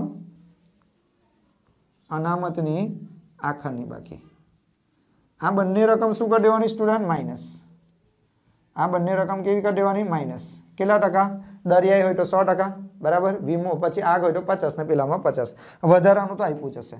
આ શરૂઆતની બાકી, એવી રીતે તમારે લખવાનું ભાવિ જોખમ અનામતની શરૂની બાકી, એ શું કરી દેવાનું પ્લસ બરાબર, પછી શું લખવાનું વધારાનું, વધારાનું જોખમ અનામત, જોખમ અનામત કઈ બાકી શરૂઆતની બાકી, એ પણ તમારે શું કરી દેવાનું પ્લસ, એટલે અહીંયા તમને ચોખ્ખું પ્રીમિયમ મળી જાય। બોલો ખબર પડી? પેલું મેં જે ભણાવ્યું એ બેસ્ટ જ છે, ખાલી આ જે ગણતરી તમે કરી ને, આ ગણતરી જે કરી ને એ ગણતરી આપણે અહીંયા મોઢે આડી કરી લીધી, જો ખબર પડી છે, બીજો કોઈ ફરક નથી। અહીંયા તમે જે ગણતરી આ જે કરી ને એ ગણતરી મેં આડા અહીંયા જ કરી દીધી છે, મોઢે જ કરી નાખવાની। અહીંયા તમે જે ગણતરી કરી છે ને એ ગણતરી મેં અહીંયા આડી કરી દીધી છે, એટલે અહીં લગીને તો પતી ગયું ડાયરેક્ટ, ખબર પડે। પછી આ વસ્તુને ખબર ને આ કઈ બાકી આખરની, આખરની બાકી શું કરી દેવાની માઇનસ, અને આ કઈ બાકી શરૂની, એને શું કરી દેવાનું પ્લસ બરાબર છે। તો પ્રીમિયમના બધા કોન્સેપ્ટ આપણા પૂરા થઈ ગયા સ્ટુડન્ટ, પરંતુ આની પછીના લેક્ચરમાં આપણે એના ખાલી દાખલા ગણીશું કે પ્રીમિયમ ગણતા તમને આવડી જાય। તો ચાલો મિત્રો આવજો, બાય બાય।